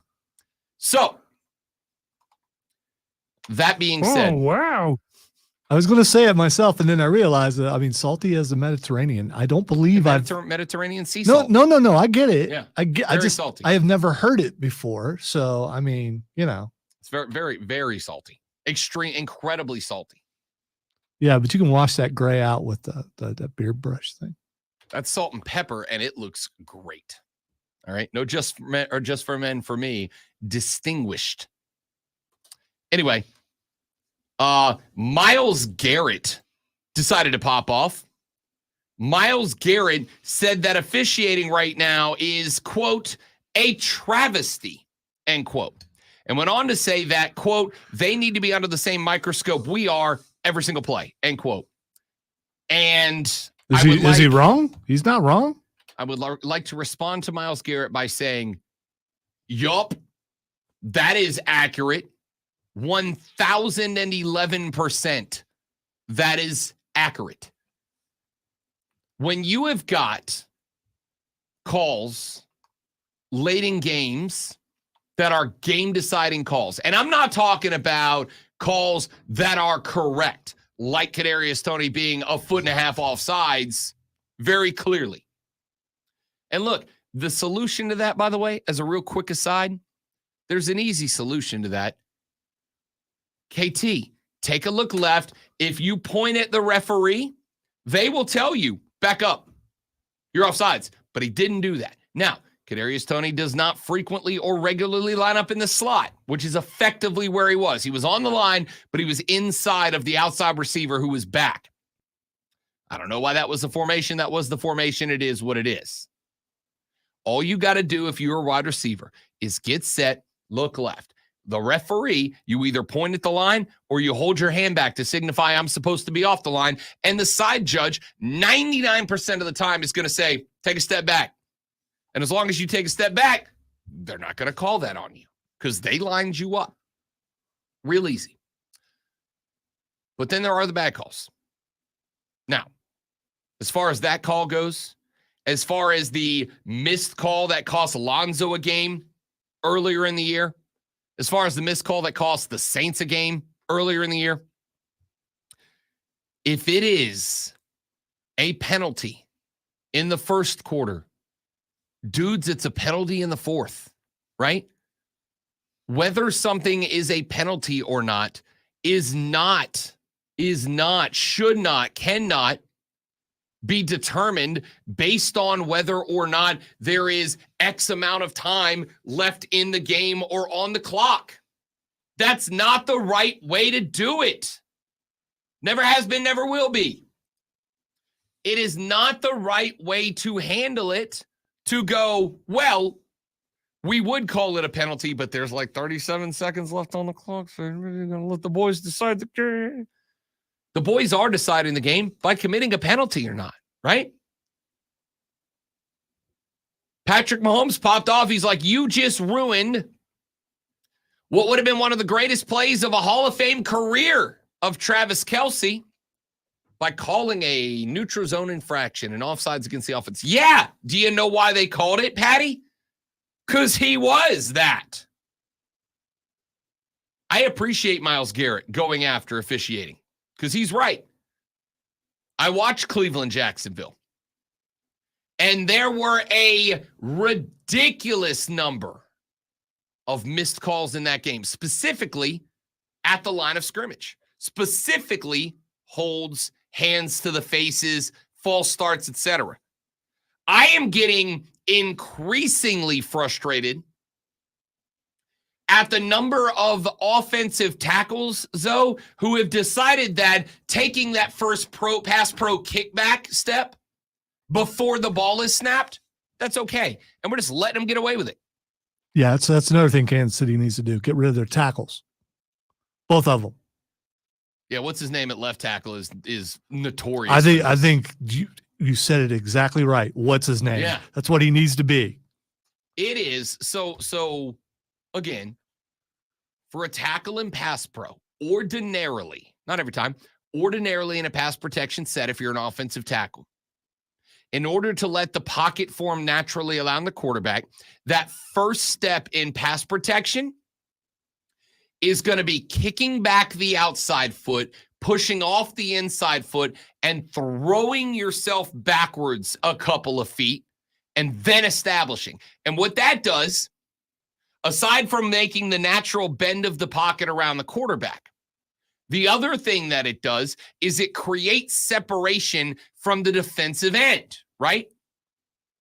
It creates separation from a bull rushing defensive end. You kick back, and if you do it at the moment that the ball is snapped, the defensive end, even if he has the world's best reflexes, is going to be about a tenth to a quarter of a second off the ball slower than you are. So you push off the inside foot, you rock back onto the outside foot. Once that outside foot hits, you plant that, you bring the inside foot back. Bang, now I'm planted. And if I've done it off the snap, that defensive end's still a foot and a half, 2 feet away from me. I can set, lower my center of gravity, get my hands up, get ready to get inside by the shoulder pads, by the numbers, and pass block. But now we got offensive tackles who are kick stepping a half second before the ball is snapped. Those guys have already got the back foot in the air and almost planted before the ball moves. And yet we're letting people get away with that. I have watched this year an immense number of defensive ends who are attacking that pass protecting left tackle by taking a fist and jamming it up under the face mask and shoving the head upwards of the tackle. That is not allowed. It just, I can't understand. I don't understand how it is that we are letting so much get away. And then players are getting mad when they don't. See, that's the other problem with officiating. I understand there's holding on every play. I hear it all the time. Rob, there's holding on every play. Yeah, I know. I watch football, and I'm not an idiot. I am even okay with the concept of you're not going to call a holding if it doesn't directly impact the play, right? If it doesn't directly impact the play, I'm not going to call it. If the quarterback takes off on a boot, or right? or unless it's blatant and Yeah. it got caught on camera, Right. and everyone's going to notice. If it's egregious, I'm going to call it.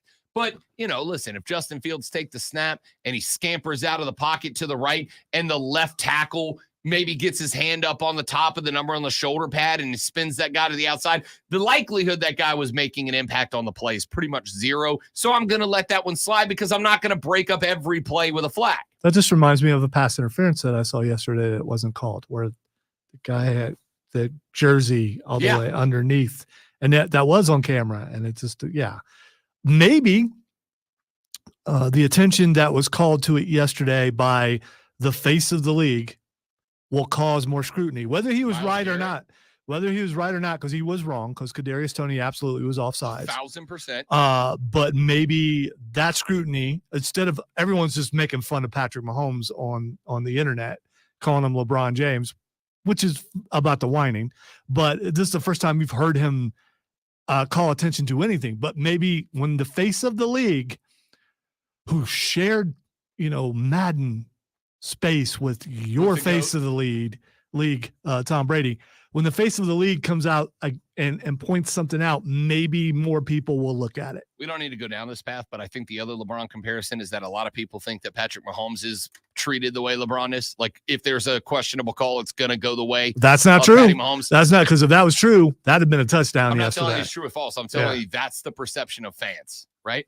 And just like I tell Clemson fans when I tell you outside of South Carolina, Dabo's considered a bit of a goofball. Who the hell cares if you are still winning? Anyway. I don't get that comparison, but I'm okay with you dogging Clemson. It's still, I think you need to acknowledge that Patrick Mahomes is the face of the league. I would argue right now he is. I didn't push back against that. So when the face of the league speaks, maybe it will cause them to do something about it. It would, except for the spot he chose to speak is a dumb one. If you wanted to gripe about a call, if you wanted to moan about a call, the one that cost you a game 2 weeks ago with a missed PI call against Green Bay, that was the moment to come out and rip officiating, not when they got it right. This actually hurts you more than it helps. See, I get what you're saying, but maybe the NFL goes back and looks and finds all these other non-calls that they didn't make, and they made one call right in the entire game, but they made like 25 wrong. And maybe they do something about it. I mean, like again, we're sorry we missed that call. Oh, we're sorry. They say that. How many games do we hear about the referees coming back saying they're sorry? I think that is a wonderfully idealistic and optimistic view. I think realistically, change can only come when people bring attention to the need for change. I don't disagree, but when you come out and you complain about the things that are not wrong, it takes away from the levity of the argument against things when they are.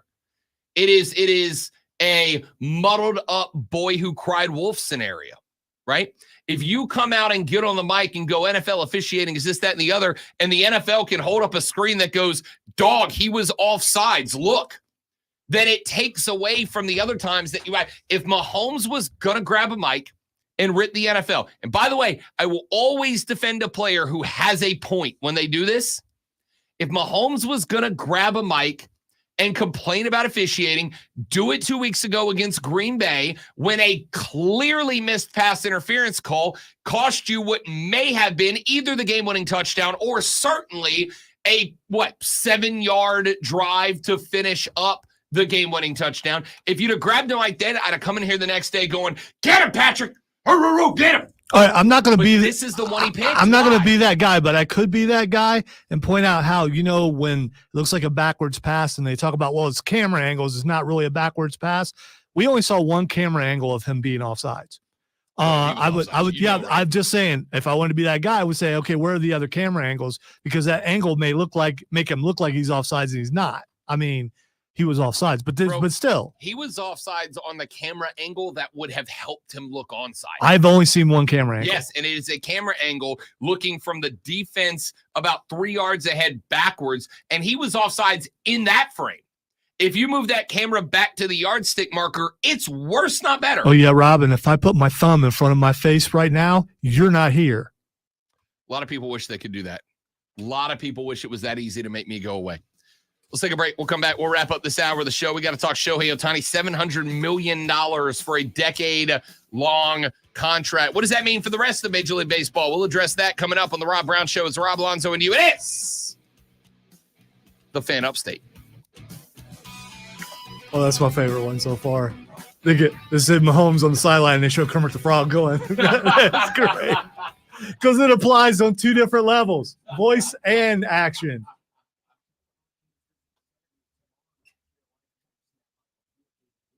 I got to go. I'll be back. We'll be back.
I'm back. Rob's still gone.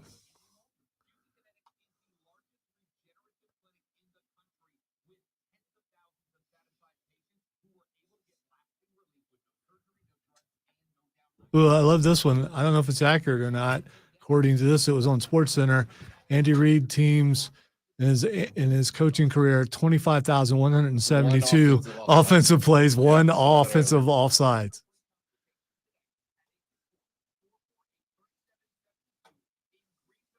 So how much do Andy and Patrick Mahomes get fined?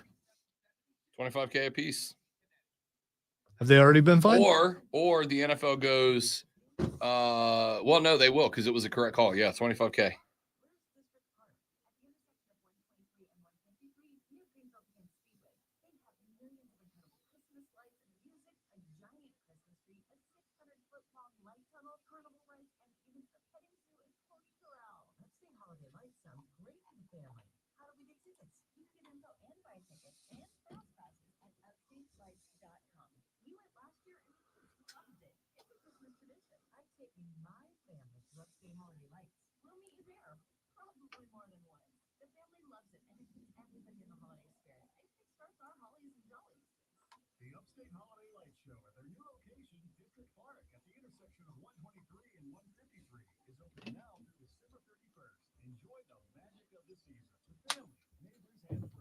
You know what? Someone just brought up Taylor Swift.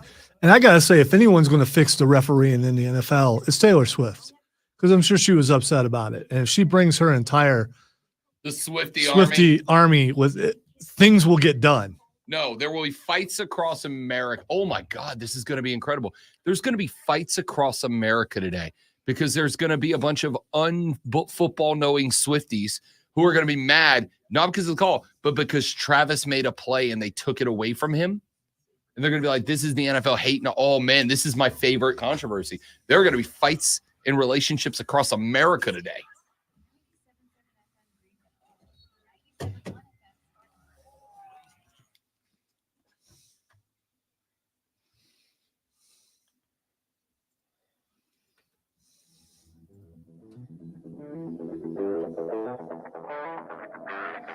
Lonzo just walked me into a realization that I love, that I adore. Y'all, with the ever increased attention being paid to the National Football League by Swifties, and I'm not talking about people who like Taylor Swift. Taylor's likable. I'm talking about the people who were not football fans, but now they're all in because Taylor's all in with Travis Kelce. The call that Kadarius Toney was hit with happened on a remarkable play by Travis Kelce. He catches the ball, cuts to the inside, draws the defender to him, and then throws a wicked spiral over to Kadarius Toney, who takes it to the house before they stop the play because there were flags down for offsides on the offense. So today, across America, there are going to be fights between football-loving men and Swiftie-loving ladies. It's going to happen because there's going to be a bunch of Taylor Swift fans who don't love the football, but they love Tay-Tay, and now Tay-Tay loves football, so they love football. These are the people who went on the internet and said, how wonderful for Travis Kelce that Taylor Swift put him on the map. How wonderful for Travis Kelce that Taylor Swift made him relevant in American pop culture, right? And so you're going to end up in this spot where inevitably there are going to be tens of thousands of Taylor Swift fans across America who are going to go on the warpath today because Taylor's boy toy got an incredible Hall of Fame highlight play taken off the reel by a call that they don't like or understand, while men and, anybody really, people with these Swiftie fans are going to have to look their partners in the face and say, honey, I love you. You're special. You're my favorite person. And also, you're very wrong. Kadarius Toney was definitely offsides, and therefore the touchdown did not stand. I would love to be a fly on the wall for those conversations. I would love to be a fly on the wall on the newly minted NFL fans of Travis Kelce that are very mad today and the fights they are inevitably going to have with their football-loving other halves, trying to explain to them why that call had to be made and why the Chiefs did not score there. What a fight that's going to be. What a discussion they're going to have. They took a touchdown away from Taylor's boyfriend. What are we doing here? Followed by, honey, I love you. You're special. You're amazing. You're my favorite person. And I need you to not say this publicly because you'll embarrass me. I need you to not say this publicly because you'll make me look like a guy who doesn't know ball. And I can't have that. I can't have that. What a couple of fights those are going to be. Yeah, but everyone in the listening audience has already been told they don't know ball. But Rob Brown. Not everybody. There are plenty of folks in the Armada who very much know ball. Very much know ball. I'm just saying if you think it's all Bryce Young's fault, then you don't know ball. If it's all on BYU, you don't know ball. But I feel like everybody else absolutely knows ball. Absolutely knows ball. All right, coming up in the next hour of the show, we got a bunch more to get to. We got to continue looking up and down the NFL results from yesterday because the playoff races are starting to shape up, and we need to know who's where and why. We'll get into that. The Panthers are not involved in this conversation. Sorry. We got to talk college football. Jayden Daniels wins the Heisman Trophy. No shock. Been telling you that since the preseason that was going to be that guy. Said before the season, Cody Decker called me an idiot. I said, this guy's going to have a Mike Vick style season. Watch. And he did. And yet, inevitably, I saw people making the argument it should be Penix Jr. because he got him into the playoffs. No, he didn't get him into the playoffs. They got into the playoffs.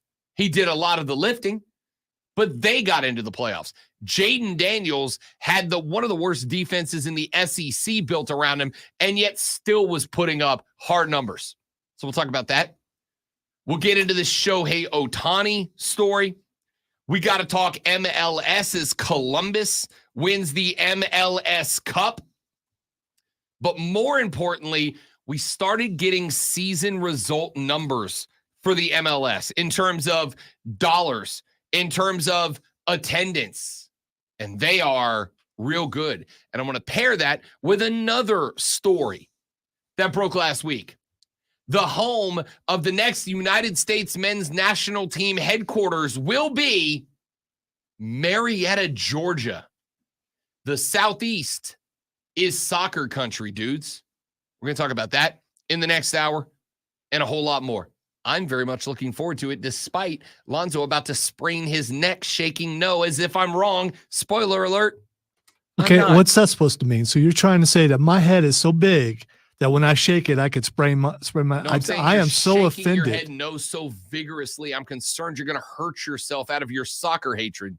By the way, if you're watching the stream at Facebook, YouTube, Twitch, or the X, you know that's not true. My shake was a cool shake. It was not vigorous. It was pretty vigorous. No. If I shake vigorously, I will fall on the floor because I'm top heavy.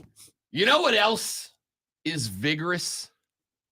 The gusto, the passion, the energy. The love that Rob Brown has for Bryce Young. Yep, you're right. Everything you just said, for sure. And I brought a taste test, and I don't know if you've mentioned that yet, that I brought a taste test, and that you'll be able to. Don't break it. I mean, it's a plastic bag. How am I going to break it? There's stuff. I'm not talking about the bag. There's stuff in it. It's peppermint bark. It ain't gonna break. It's wow. So I haven't had that before, and you're saying it's so hard you can't break it by vigorously shaking it. I had a spectacular introduction to Lonzo Sports Flash, and he decided to sarcastically ruin it. No, he was going really early, so I made him stretch by talking about. Oh, I was going to carry that for like 35 seconds. Instead, it still would have been 3 minutes early. Instead, I'm just going to say Sports Flash. Lonzo reads Sports Flash now. Former Clemson receiver Bo Collins has announced his intentions for, I'm not doing the whole thing, for 2024. The number 48 overall recruit from the 2021 class had 510 yards and 3 touchdowns this year for the Tigers.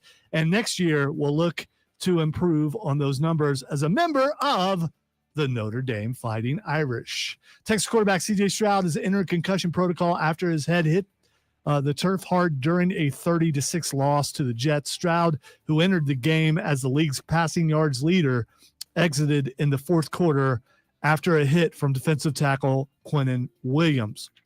I don't know if you knew this, but we're your home for NFL football. Tune in tonight for Monday Night Football as the Dolphins take on the Titans right here on your home, as I just said, of the NFL in the upstate.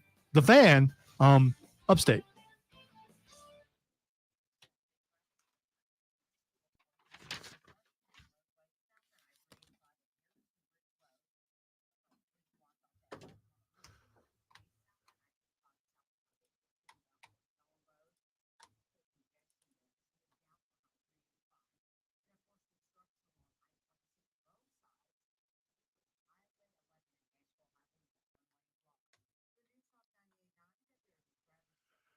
Come on, thing. Let's go. There we go.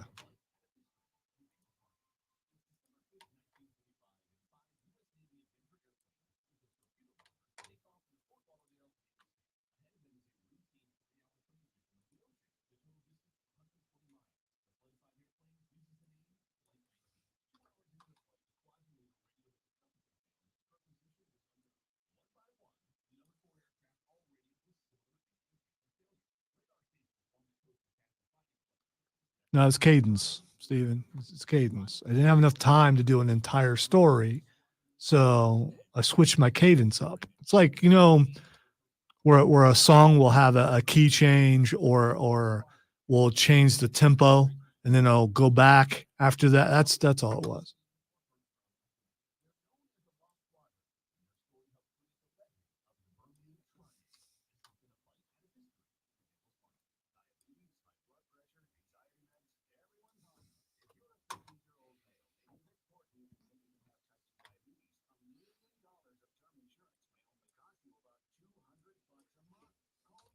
Because I started the Sports Flash off as Mongo Alonzo, and then I had to change my cadence and get it back to where it normally was. So I went too fast, and that caused things to get done a little too early.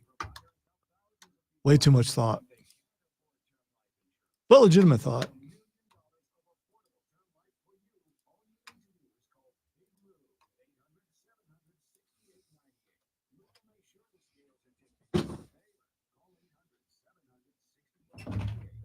And in the end, ultimately, as are all things, it was Rob's fault.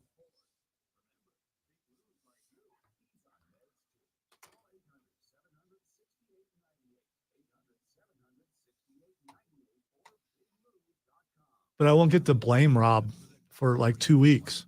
I can still blame him. Like, why am I here and there's no show? It's all Rob's fault. Patrick Mahomes was quoted as saying to Josh Allen after the game, "Worst bleeping call I've ever seen." Josh responded, "I got another Josh Allen back. Yeah." Yeah, boy.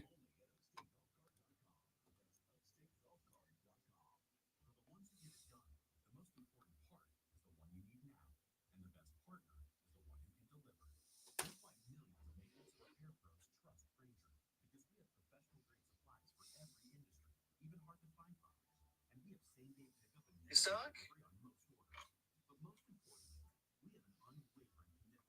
Somebody said he was offsides, Taylor's version.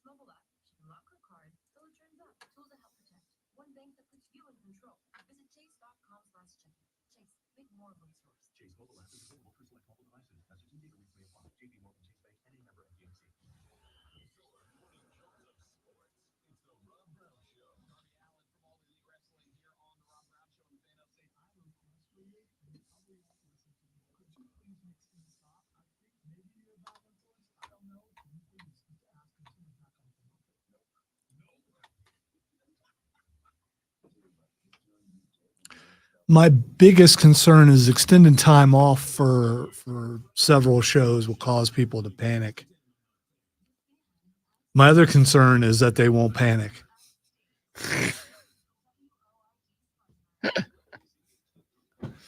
Smith and James, first break. Smith and James, first break.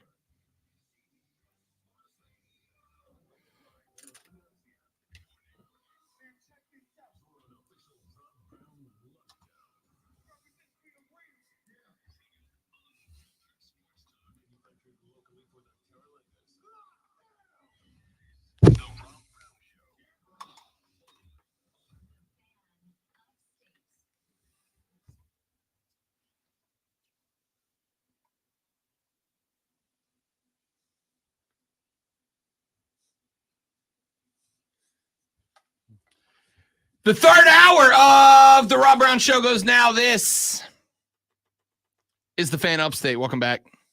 Good to be with you. I am Rob Brown. The great Malonzo on the ones and twos this AM portion of the day. Be a part of the show. 844-326-3663. 844-FANFONE. That is the call-in number. The text-in number, 71307, 71307. Start your text with FAN, F-A-N, FAN, F-A-N. We will read them on the air like this one that says, Rob, and I lost it as I was reading it. Hold tight. I'm going to find it. Here it is. Got it. Nailed it. Professionalism at its finest.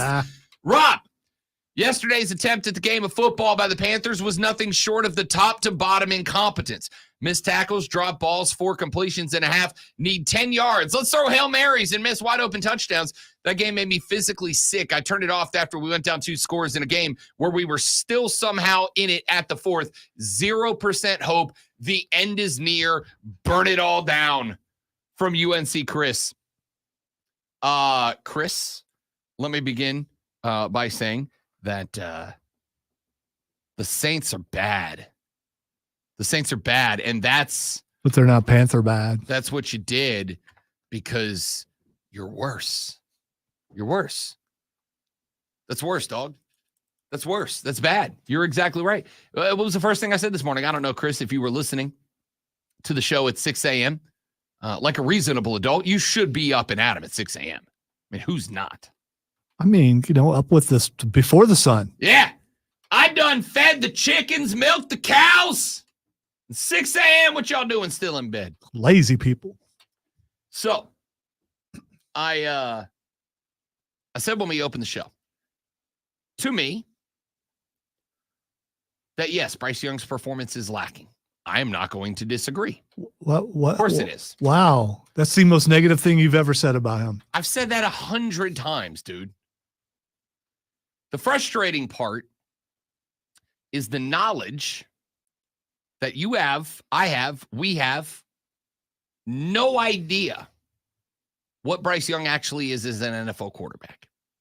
And I say that because I go to that game yesterday, a game that UNC Chris via text correctly broke down top to bottom, left to right. When you are asking a guy who is given less protection on average than any other quarterback in the National Football League, when you are asking him to complete 20, 25, 30, 35, 40, 45-yard passes down the sideline, and you are asking him to complete those passes to the wide receiver core in the NFL that creates the least separation on any route, then yes, I do not think that you are going to get an accurate representation of what this cat's actually capable of. And so I will not understand how yesterday, when the run game is working, when the run game is getting you north of 200 on the ground, and in the last couple of games, we have all been witness to what BY can do when you run an appropriate pass route package. Because we've seen him put dimes down. We've seen him make throws when the package route is correct. When you know that you've got guys banged up, when you know that your best separation receiver is a 33-year-old slot guy, why, oh, why, pray tell, Thomas Brown, are we running deep shot offense? Why are we doing it? Now, you may make the argument that wins and losses don't matter anymore. You're the first team bumped out of the playoffs. You were the earliest team bumped out of the playoffs. Let's just go see what we got, right?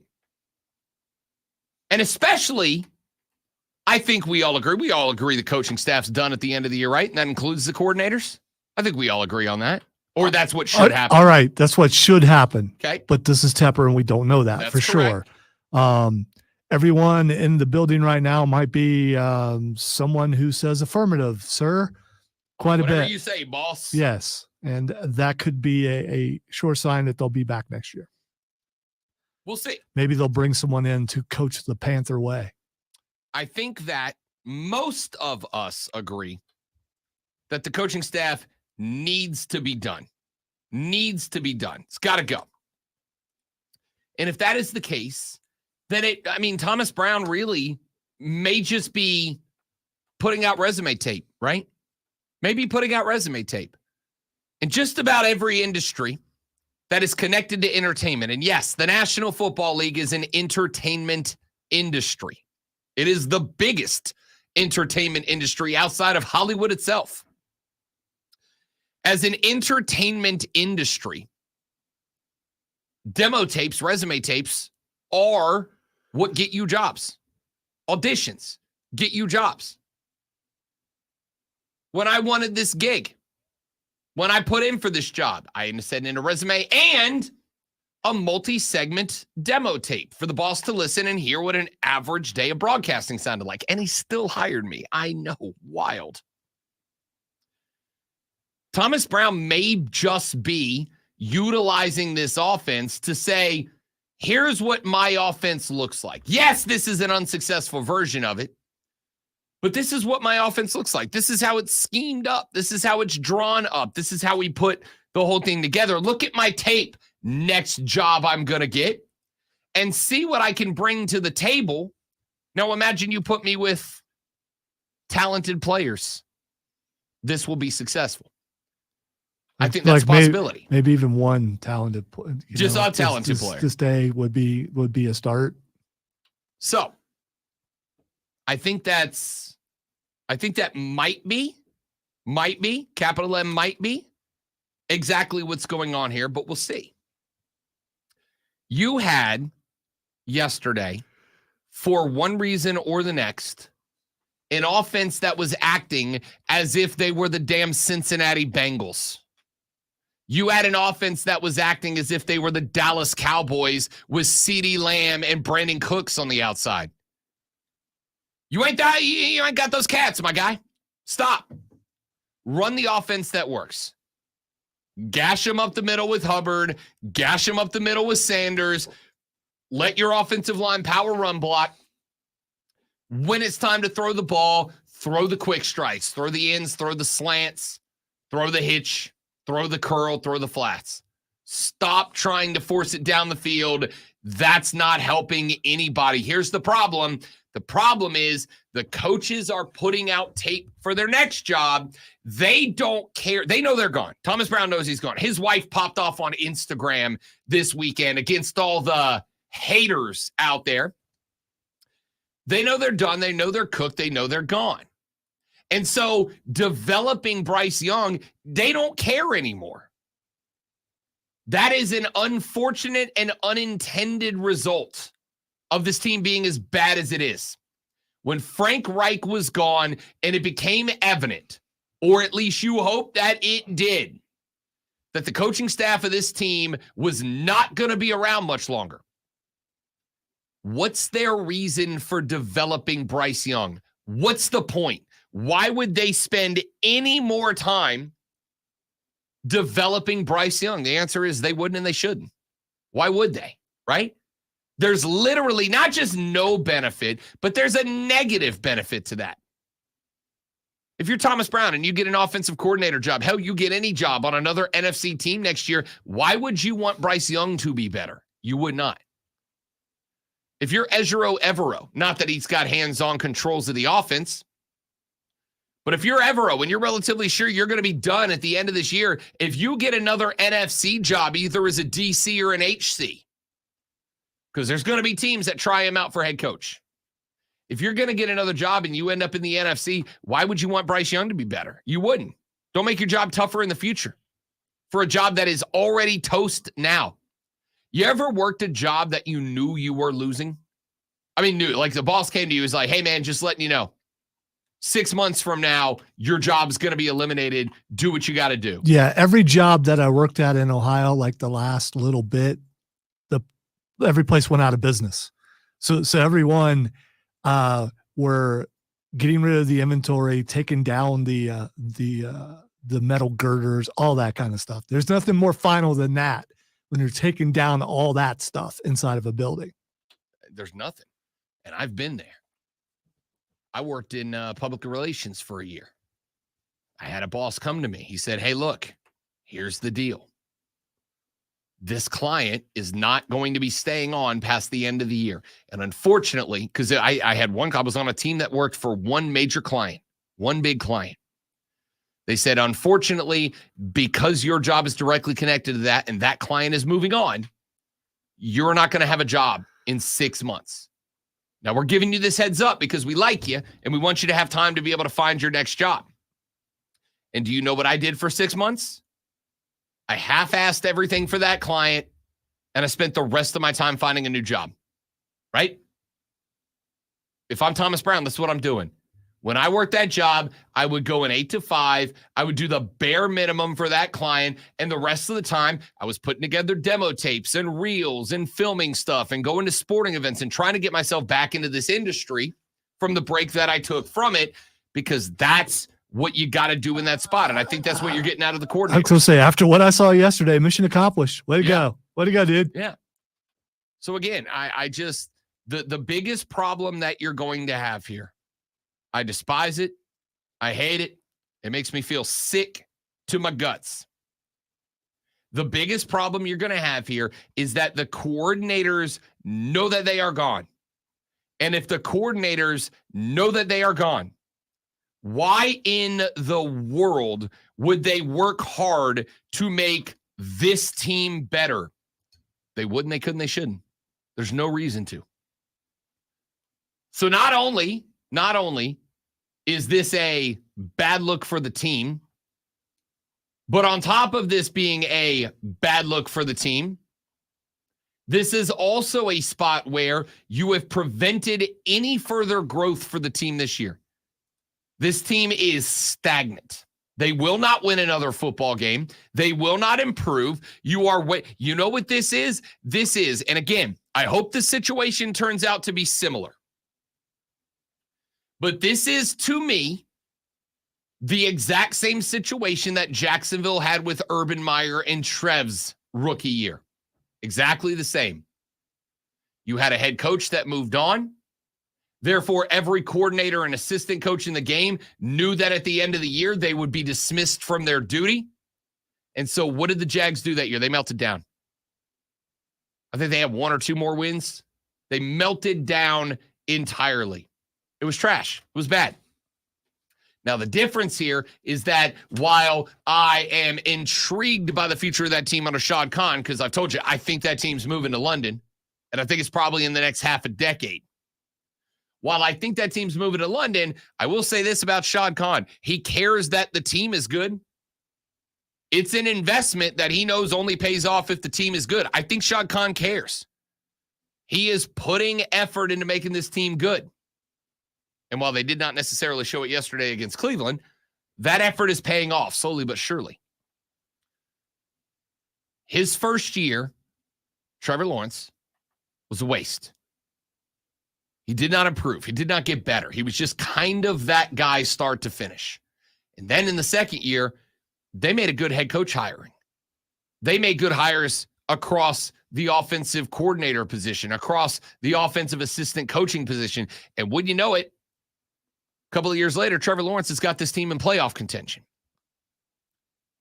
But like I said, all of this stems from David Tepper. All of this stems from the top. All of this stems from the owner.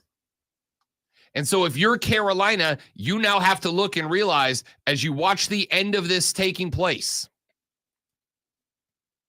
you have to recognize that if Tep doesn't make the right call with your next HC, you're not going to get better. The Jags made the right call. Doug Peterson coming down was the right call. I don't know that Peterson is ever going to win Jacksonville a Super Bowl. Sure, that's a big ask. I get it. But that's not what they needed him for. What they needed him for was the growth and the development of Trevor Lawrence. And they got that. That's what you wanted with Frank Reich. But when you hired Frank Reich, I had Colts fans hitting me up going, "You're going to regret this, Rob." Irsay didn't let him go because Irsay was flipping out. Irsay let him go because he wasn't the guy. He wasn't a leader. He doesn't have the tenacity to get it done. And he got to Carolina. You go back to training camp. We talked about this back at training camp. I was like, man, there's just like Frank Reich, dude.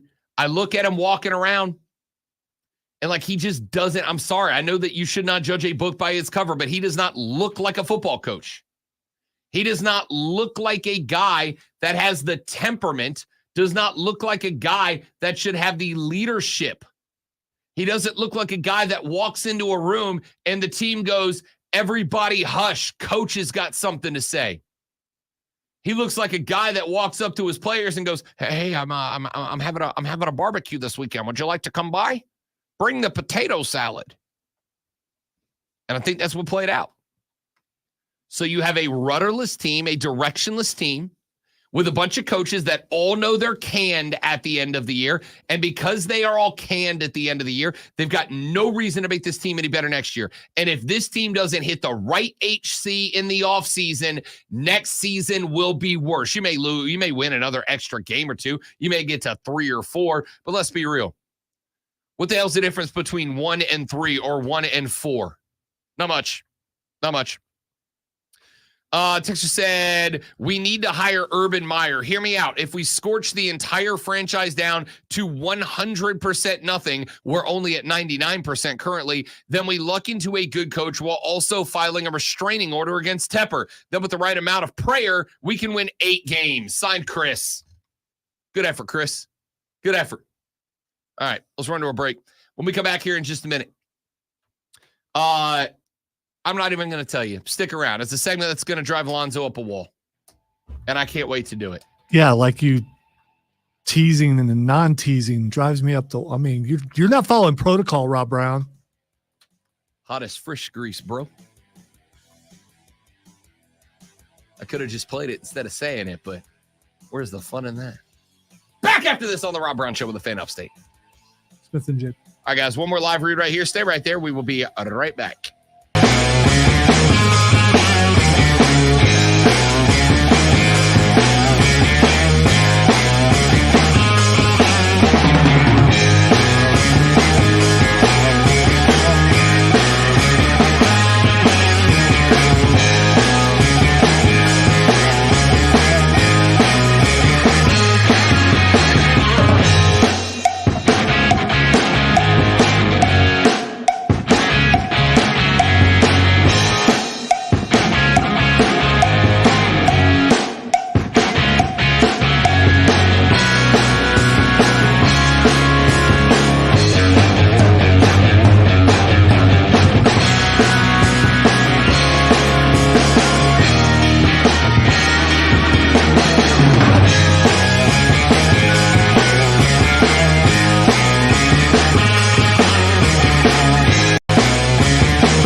We are back. Everybody.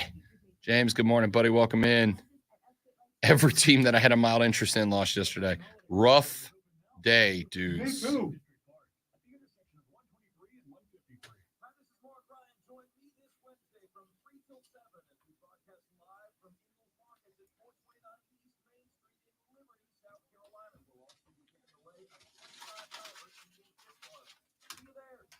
Join us at Odyssey as we all do our one thing. Together millions of things for our planet. Make recycling part of your holiday season. If you get a new computer, tablet, or cell phone, recycle your old one by selling it or donating it to charity. Otherwise, dispose of it at a proper e-waste facility. Recycle your Christmas tree by turning it into wood chips and mulch. When we each share our one thing, it becomes 100 things, 1,000 things, 1,000,000 things for our planet. What's your one thing? Get into the holiday spirit and listen to the Christmas station, Magic 106.3. You ever get to the point where you want to rearrange a room, like you want to renovate a room? Not renovate, you want to rearrange the room and optimize it, but the frustration of taking everything down and the fear that you'll put it back up and hate it stops you from doing that? Yes. I want to reset the bro cave and optimize it for doing more stuff in there. I'm afraid if I take everything down and reset it back up the way I want to, I'm going to put it up and hate it and go right, like have to do it again. Well, from afar, it looks pretty ergonomic. It is, but it could be better. Or I think it could get better. And then I'm going to take it all down, put it up and be like, nope, this is worse. How could it be better? So you're just talking about, you're not talking about adding things. You're just talking about it being better by. I need to open it. So the part you can't see, which is the desk in front of me, I have a small desk in there and I got a little extra room around the walls that I think I could open up around the desk and put more stuff next to it. Mic stands and tools and stuff. But to do that, I got to move the couch over. And if I move the couch over, it's not going to be centered with a TV. I'm afraid if I move the couch over where it's not centered with a TV, it's going to frustrate the hell out of me because I got to have my symmetry there. Okay. So you're talking about feng shui. Not feng shui, just symmetry. Okay. So, ladies and gentlemen, the Rob Brown Show back on your radio. It is the Fan Upstate. I am Rob Brown. Right over there. That's the Great Milwaukee. The MLS Cup took place this weekend. Good game. Good game. Maybe not the remarkable show that I hoped it was going to be. But it was a good game, and it was a good finish.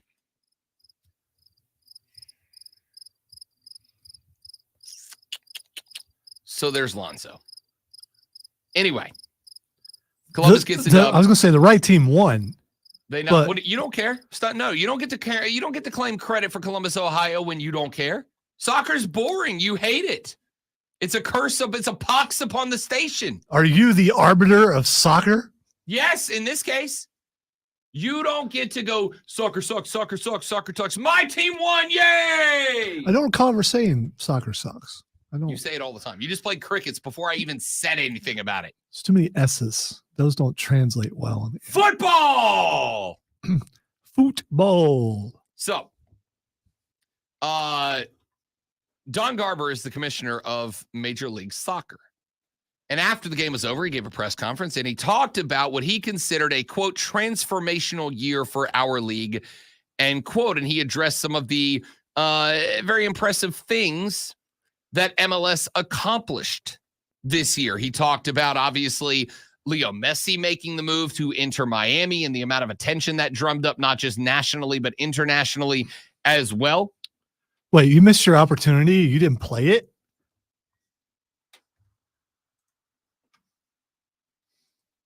Trying to do a very serious radio show over here, Lonzo. I don't have time for your shenanigans. Sound like a serious call to me. They're pretty excited about it. Duh. So he talked about Leo Messi and the attention that brought. He talked about the contract that MLS signed with Apple TV and the amount of money that got brought in, both because of Messi and aside from it. He talked about the spurred interest in the Leagues Cup, a midseason tournament involving every team from MLS and Liga MX. He talked about the magnitude of the growth of MLS. And it is, frankly, Pretty exciting for soccer fans, especially considered we have said for a very long time that the primary focus, in our opinion, should be growing the game domestically.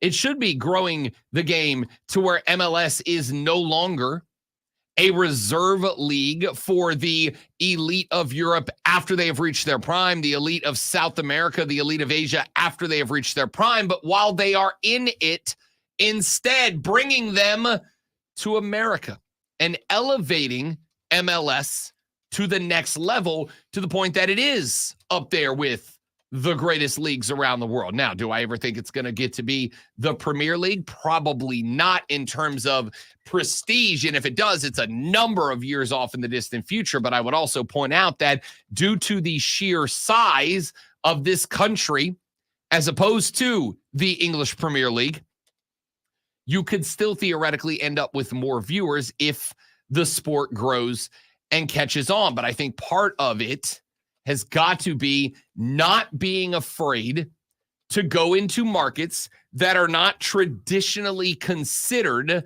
American soccer hotspots and doing something special with them.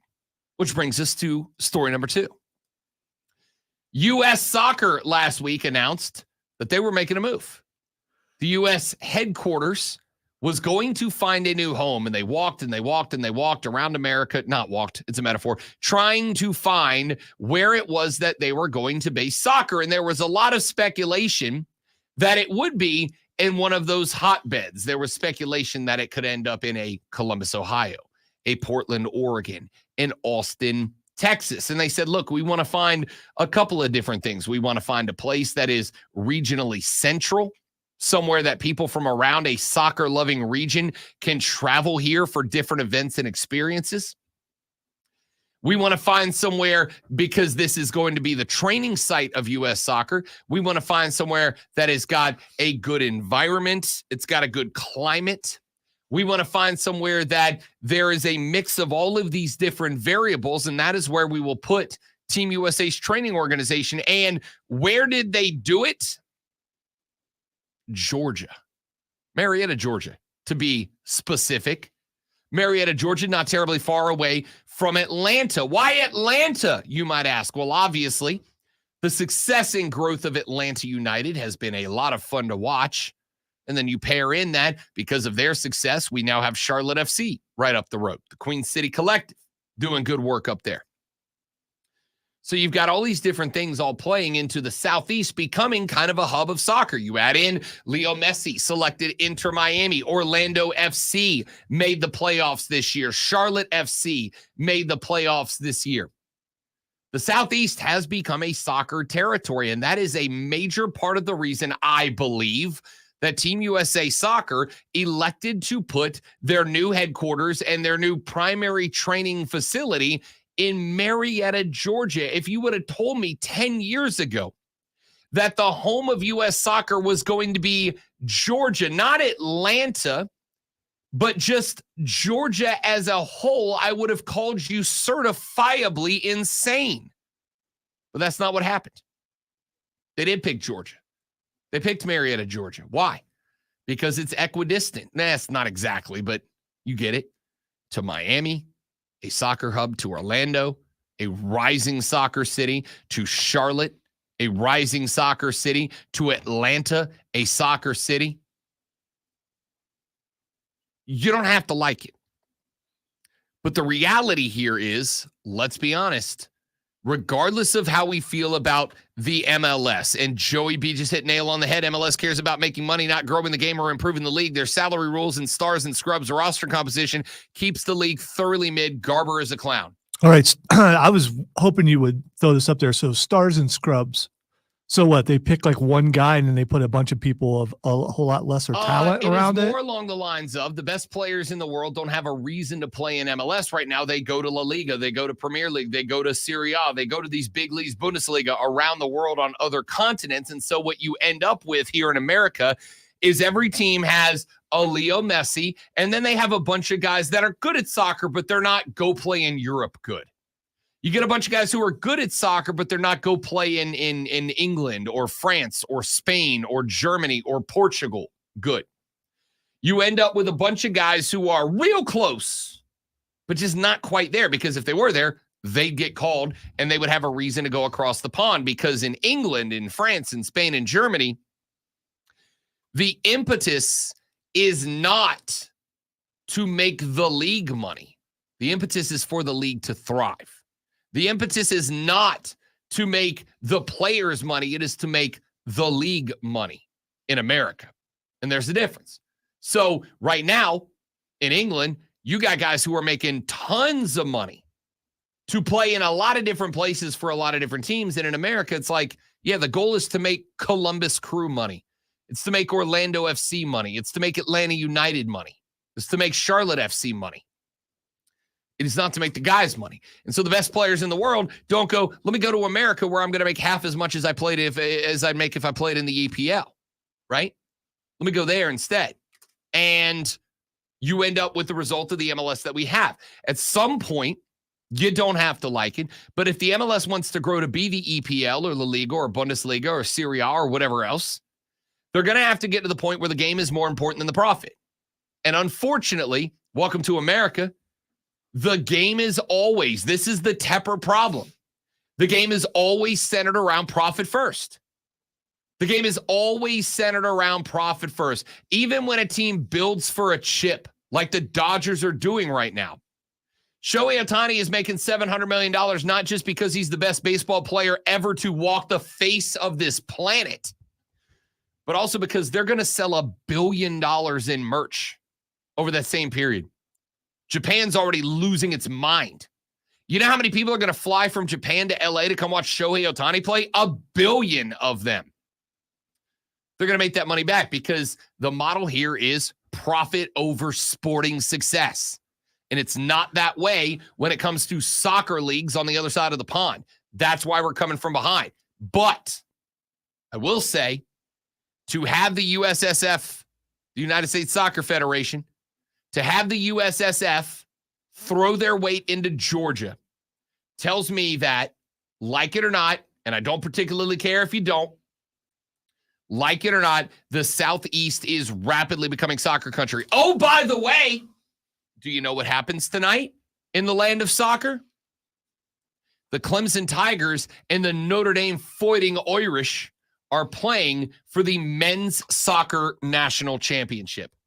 That game is this evening. The winner of that game will be declared your NCAA men's soccer national champions. That's the Southeast representing. Last week, do you know what happened? The Women's College Cup took place. And in the finals of that game, the Florida State University Seminoles got a dub over Stanford. Women's soccer at the collegiate level is now centered in the Southeast. If Clemson wins tonight, I think they got a good chance to do it. If Clemson knocks off the Irish tonight, both sides of soccer's national championships will be based in the southeastern region of the United States. Columbus won the cup. Just about every team in the Southeast made it to the MLS playoffs. You are in the heart, my friends. Fight it, run from it. Destiny comes all the same. You are in the heart of a football revolution taking place in the southeastern portion of the United States of America right now. Embrace it, my friends. You're a jerk. You're a jerk. Gotta watch your pauses. You just gotta watch. I mean, I wasn't gonna, and then you did Yes, that. you were. Then you did that. I mean. Dexter says no soccer. Any NFL talk? Yeah, Dexter, just the first 2 hours of the show was all.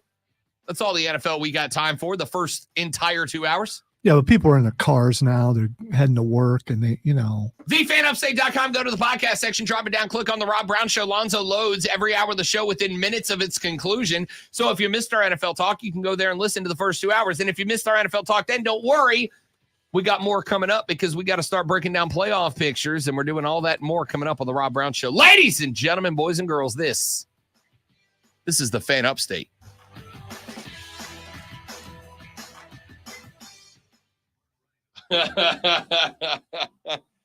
Joey B, I encourage you to do that, pal. No. I Because encourage that's, you to do that. I'm guessing that's illegal in Georgia. So you probably shouldn't do that. We will use the platform of the show to raise money for your bail. Will we? Yes, we will. Oh, okay. The Joey B. Pooped on the Yard Foundation. All right, guys, we'll be back in 30 seconds. Don't go anywhere.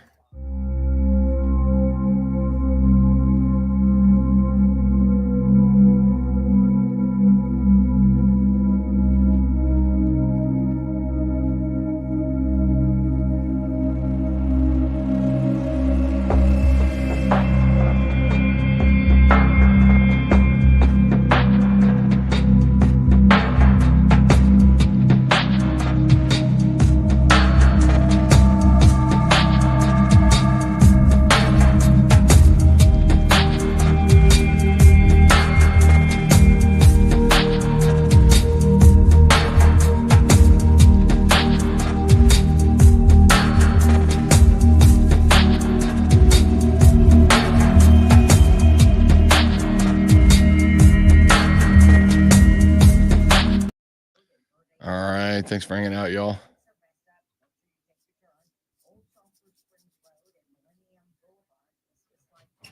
At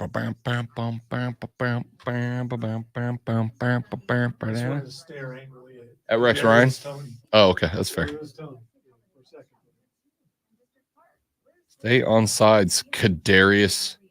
Just check with the ref, dog.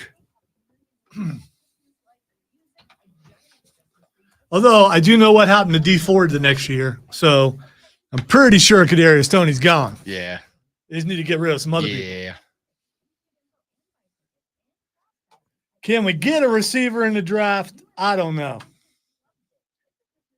Can you finagle your way up to get Marvin Harrison Jr.? Because if you put him on that team, that would just be awesome. But unfortunately, he'll be wasted and go 2 A's.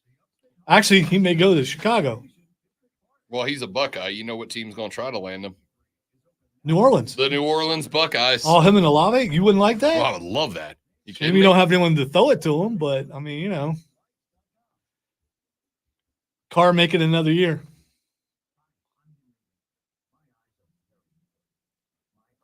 Did Carr sign a long-term contract? 3 or 4 years. Oh, okay.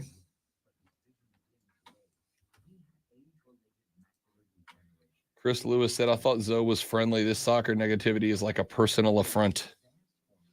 It is, Chris. It is. And frankly, it's quite offensive. It's not. On behalf of the Rob Brown Show, I would like to apologize for the Greenville Triumph for Alonso's absolutely unacceptable behavior. Thing is, we don't know if he's actually watching on the stream, but I will say that I take a risk every time I do that because I know the close relationship that you have with them, which I do not want to hurt. But at the same time, I got to be me. So, I mean, you know, it's just this is not against soccer. It's against Rob Brown. So, and that's all. It's a friendly rivalry. Believe it or not, there are some people out there who think we hate each other, and it's at least on my side, there's no hate over here. So, you know, Steven, that's not going to happen. Because they don't pick till like 20 something. He ain't gonna be around for that. No. If Chicago decides that they have the quarterback there and the way he's playing lately, maybe they do. They go for a receiver there. Better. They go for a receiver. So he's got a good shot of going really early to Chicago.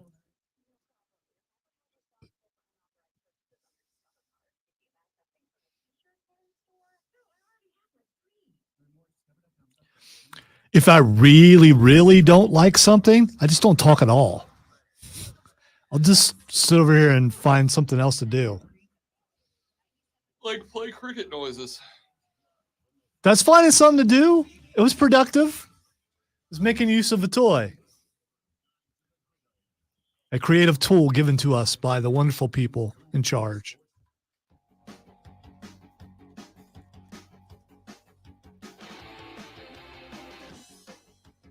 The Rob Brown Show continues, ladies and gentlemen. This is the Fan Upstate. I am Rob Brown. The great Alonzo on the other side of the glass. Lonzo is a superstar. Having far too much fun with those buttons that we decided to give him.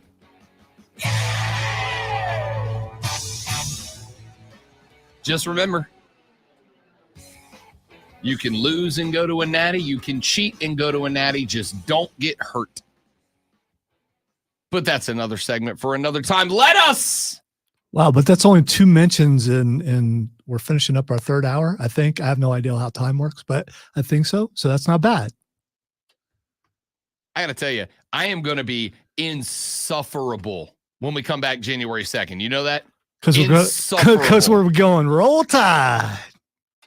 I am going to be I am going to lose listenership out of the gate. No, you're gonna be so happy to be back. You're gonna be refreshed. We're gonna be ready to tackle this morning show hours for the first time, in a new year. We're gonna get a full year in. We're also it's WrestleMania season, but it's also award season for us. So yeah, we're gonna be kicking butt right then. So you probably won't even remember it. Texas, Washington, 8:45 on January 1st. Alabama, Michigan at 5 p.m. on January 1st, January 2nd. You boys going to be tired because I will be completely out of any semblance of a sleep schedule at that point and staying up late to watch the college football playoff semifinals. Maybe it's because you're off for like 2 weeks in a row. Maybe that's. I'm gonna be a dead man when I come back, an absolute dead man when I come back, and I'm good with that. It's all right because you know what you're going to hear when you get here, nice and loud. Good morning. Shohei Ohtani, 10-year contract, $700 million to head across town to the Dodgers. No big shock there. All of the things that the Dodgers could offer were all the things that Shohei Ohtani made it very clear that he wanted. He wanted the closest way back to Japan. He's got that in LA. He wanted to play for a team that can win now. The Dodgers can absolutely do that. He wanted a team that is set up for some period of time to win moving forward. The Dodgers have created that reality. And on top of that, because of the way that he structured his contract, that is, of the $700 million, the majority of it will be coming in deferred payments later on in the lifetime of the contract, potentially after it ends. We may now officially potentially replace Bobby Bonilla Day with Shohei Ohtani Day down the stretch. We will find out. However, he signs with the Dodgers. No big deal. Obviously, Shohei Ohtani is a winner of this trade. He gets $700 million. That is $70 million a year for a decade, deferred towards the end, when he can basically just go ahead 8, 9, 10 years from now, walk away from the game and still have, a lot of money coming his way. I know I joked about this earlier, but does baseball no longer give lifetime contracts? No. I mean, that guy, if a player wanted to, or if a team wanted to, they could, but you don't really see it happening because who the hell is going to take a gamble on a 10-year contract for a guy that's 30 years old? The answer is the Dodgers and not many other teams. But this is why I continue to point out that Shohei Ohtani is the best player that's ever played. Shohei Ohtani is the greatest baseball player ever.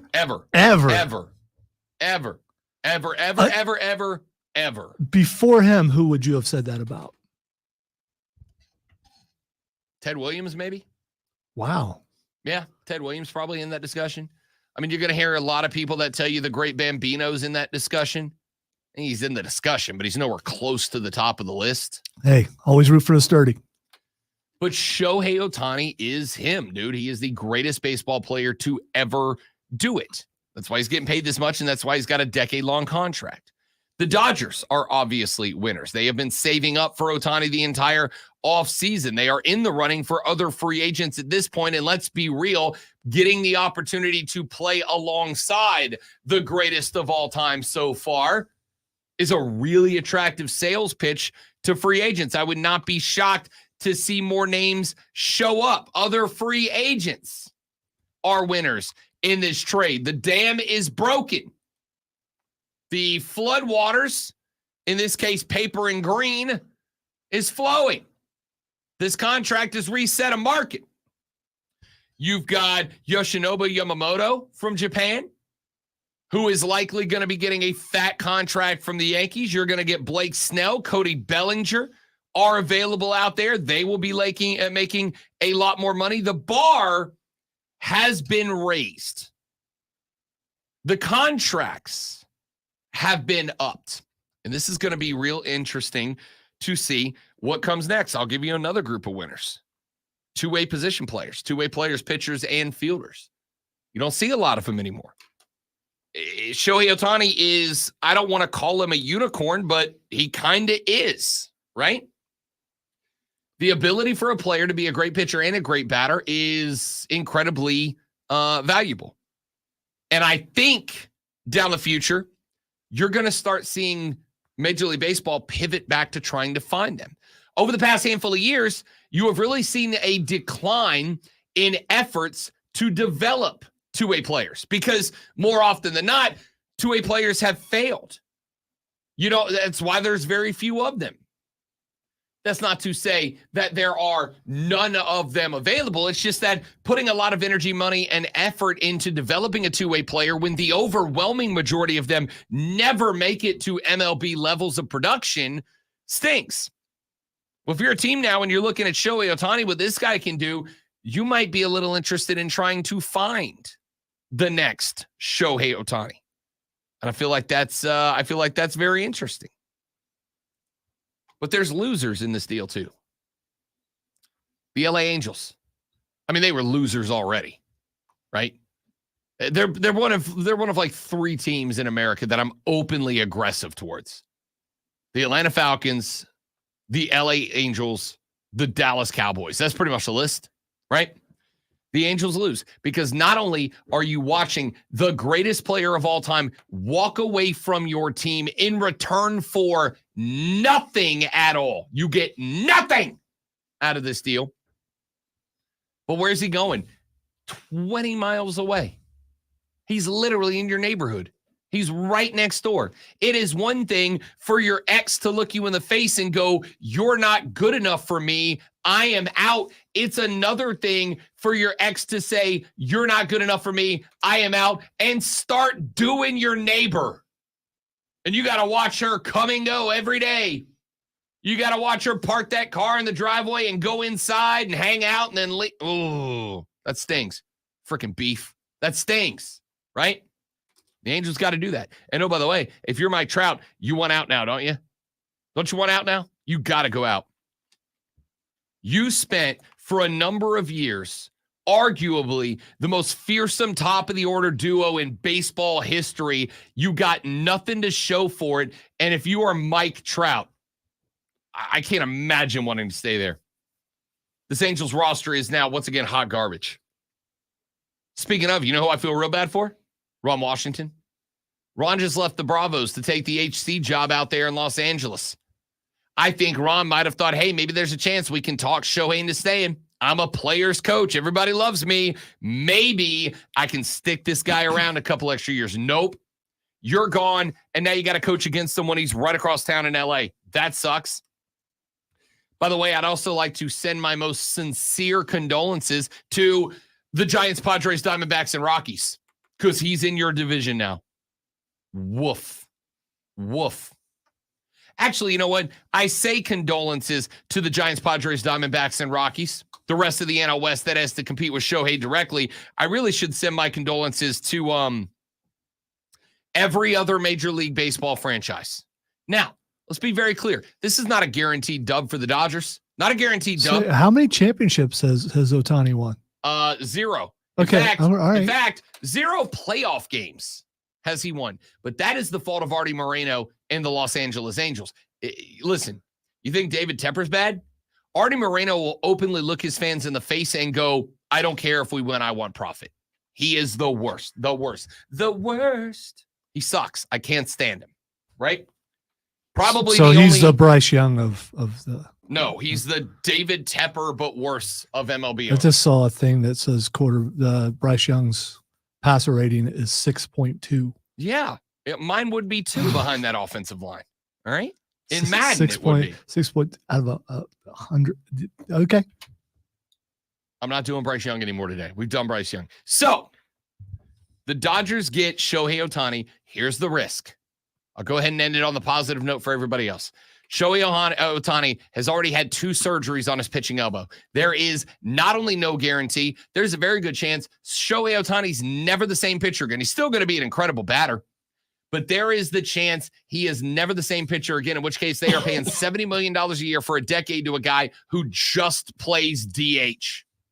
Good luck with that. But if he does come back and pitch, the rest of the NL's in trouble. Ladies and gentlemen, the Shohei Ohtani of Sports Talk Radio, the great one, Lonzo.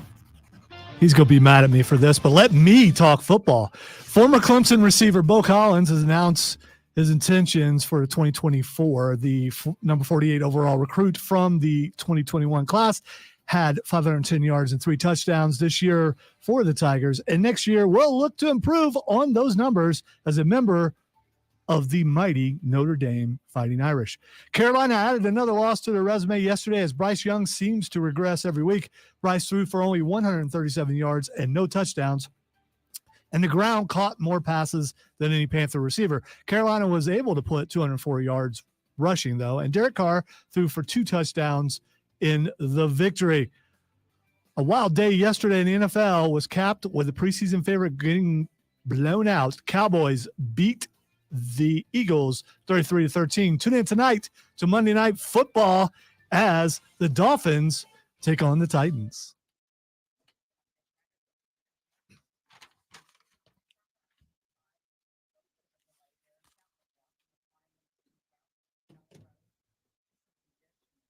We'll spend all the time that Rob has off practicing sports flashes till they're just the highlight of every. Let's face it, it was the highlight of the last half hour of the show. Because, I mean, you know, soccer followed by baseball. When you said you were going to talk football, I mean, come on, dude. Come on.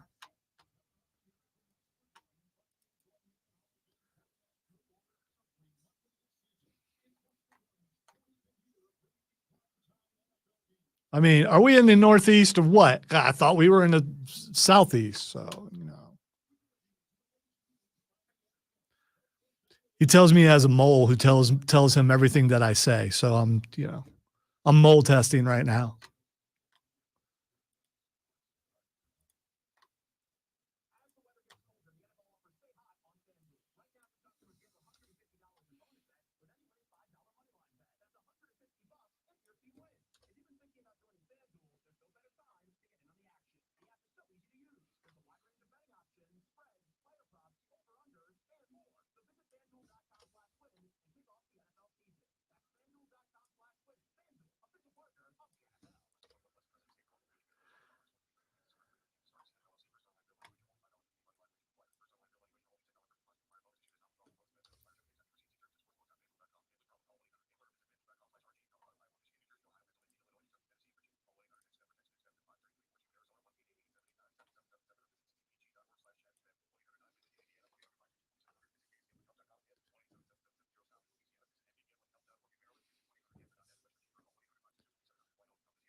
I predict, Stephen, 30 years from now when I'm drooling in my pudding and have no idea what's going on, I'll know that soccer is still not king in the South.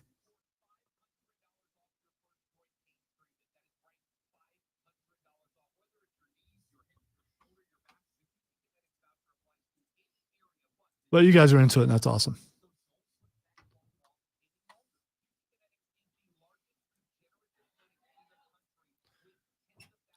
So yesterday I made the mistake. I don't like to, but I had to go to Target. And I proved something to my daughter that all the women dress the same and they all sound like Chelsea Green. And I was just like, listen, and they all do. And I was like, why would you want to be that? And she's like, no. And then I said, you're welcome. Every time you come to Target, you're not going to unsee or unhear it. Chelsea Everybody sounds like Chelsea Green. They do. I mean, and they talk really loud on their cell phones as they're walking around. They're all wearing like the same hoodie, and it's a lot of fun to watch.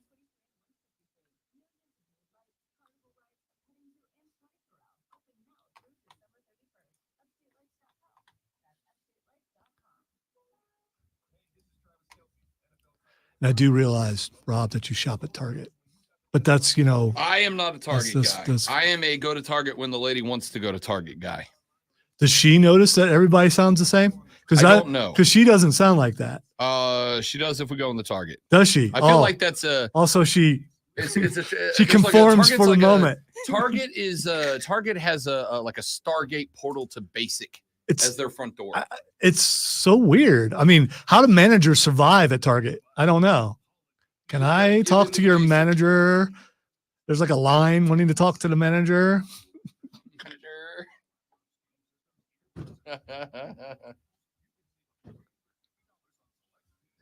There's a line of women out there and they're all holding Starbucks. They look angry. I gotta go to Target on the way home. Test out your hypothesis. I'm telling you, man, just walk around and listen. It was so much fun. And every time I would just give her the look like, see, I told you. Gable's in the first break. We also, at some point during this hour, need to try out the wonderful Christmas bark. Oh, we will. I predict that I will spew live on camera. Like into the camera. That I'm not cleaning it up and Diesel will have to follow me. And everyone will get an email.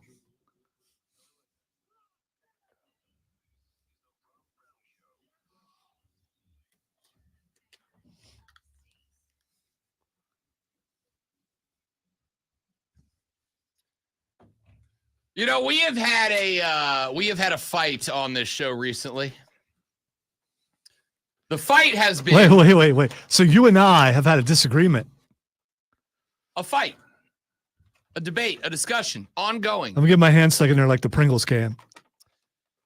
I made the argument. Oh, they're individuals. Yes. Oh, okay. Last Wednesday on a segment that we do called Overreaction or Makes Sense. And what we do is we go search the depths of the internet for hot sports takes and then also other stuff. And then Lonzo and I discuss and debate whether those takes are overreactions or if they make sense. I know it's a very clever title to the segment. And last week, That you admitted to stealing from, totally stole it from Mario. yeah. 100%. He seemed of the- appalled by the idea that you would steal something from him. He loved it when he thought you did it. That's why I told him you did it, was so that he would get all excited and then had to admit that I had a good idea in open theft of intellectual property. Well, because all us producers, and especially executive producers, we stick together. Everything in radio is stolen from somewhere else. I've been told by management that there's nothing new ever, Nope. and I beg to differ. There is nothing that we are out of ideas. We are like Hollywood. We just find creative ways to repackage old stuff. It is what it is. So one of the overreaction or make senses that we did last week was whether or not peppermint bark is the GOAT Christmas snack. The answer to me, it's not even a question. Dude. Yes, it is. It's the best. It is a foot away from me right now, and it smells so strong. There are some people who do not like peppermint. Peppermint is, the candy that your grandma has, and it's for old people, but apparently Rob's really into peppermint. I don't know what that says about him, but that's just, the peppermint hard candy, all your grandmas got it. Love peppermint bark. It is my favorite. And so Lonzo, because every Saturday evening from 7 to 9 p.m. on our sister station, WORD, Lonzo hosts a wonderful pop culture for nerds show called the Upstate Pulse. It is spectacular. He is the co-host of the show behind the host of the show, Pappy, who is the best character in radio history. Okay. He, along with Matthew and Odie and Pappy, and about once every 2 years, me. And T2, don't forget, he actually And showed up T2. last week. He did so show up. I yeah. love it. Yeah. They just do pop culture for nerd stuff, but they also occasionally do taste testing of different foods and drinks and whatnot. They have done a taste test of a Halloween feature a couple of years ago called Zombie Skittles, which apparently if you get a bad one, it will ruin your week. Don't recommend it. What else? You guys have done a handful of things since I've been here. Well, Ranch ice cream. Yeah, that was not good.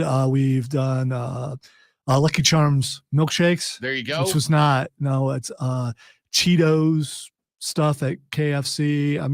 Anything that's just odd. We've had nacho cheese on chocolate. stuff like that. Today, Lonzo, after our discussion on overreaction or makes sense, went out and purchased a bag. Here's the thing, Rob. I was at Target and I asked a young lady, I said, excuse me, what's the best Christmas snack? And she said, Christmas bark. And then she showed me where it was. And then she like glared at me like really heavily. So 2 things. Number 1, your Valley Girl voice just makes you sound like a knockoff character from Point Break. And I like it. Second off, Bell's Beach, bruh. Second off, she was totally right. Peppermint bark is the best. So Lonzo purchased a package. And for the record, I'm very proud of him because he went top of the line. He went straight to the Ghirardelli. It's the GOAT. This is the peppermint bark. It's the only version they had. I would have went cheaper, but that's all they had. This is the jam. He purchased some packs or a pack brought in of the individually wrapped Ghirardelli peppermint bark. And I am very excited about it because it is just the best thing. But Lonzo, that sounded. Have you never had peppermint bark? No, that's the whole point. I've never had it before because it's not a common snack for Christmas. Apparently, you think it is, and I did look up snacks for favorite snacks for Christmas across the country, and apparently there are a couple states where they actually had that on their list. Because it's amazing. But not all of them, not a majority of them, just a couple. But South Carolina was on that list. Damn right it is. It wasn't number 1. But the people here It are was smart. it was behind Reese's and Hershey's Kisses, I believe, which are far superior. I know without even trying it, but I'm gonna go ahead and try this. It's perfect. Tastes just like grandma's peppermint candy. It's perfect. Yeah, it's peppermint candy. It's not a peppermint bark. Okay, It's little pieces of peppermint in white and milk chocolate. It's not really that. I mean, it's not horrible. I'm not gonna go out and buy anymore. I will tell you this. Would you like another piece? Maybe later. After I eat my other meal. It's That's not what I wanted to happen. I know what this tastes like. I know exactly what this tastes like. After you eat at what's the Italian restaurant that's the Olive Garden. Yep. After you eat at Olive Garden, they give you those little pieces of chocolate Andy's mints. that clear out your breath. Andy's That's mints. all this is. So people love this because they all have bad breath. Now I get it. Okay. All right. I understand. That's why Rob's eating too. You are a jerk. You are a jerk. I'm eating too because peppermint bark is delightful. And you have given me an excuse to do that on the air under the guise of a taste test. Well, it's not a guise. It is the truth. This is the first time I had it. And I knew I recognized that taste from somewhere. That's absolutely what it is. So if you've ever had those mints after going to Olive Garden that are supposed to mask the garlic that's on the breadsticks, which are amazing, but the garlic taste just kind of stays with you for a while. That's what this stuff is, with a little bit of a crunch to it.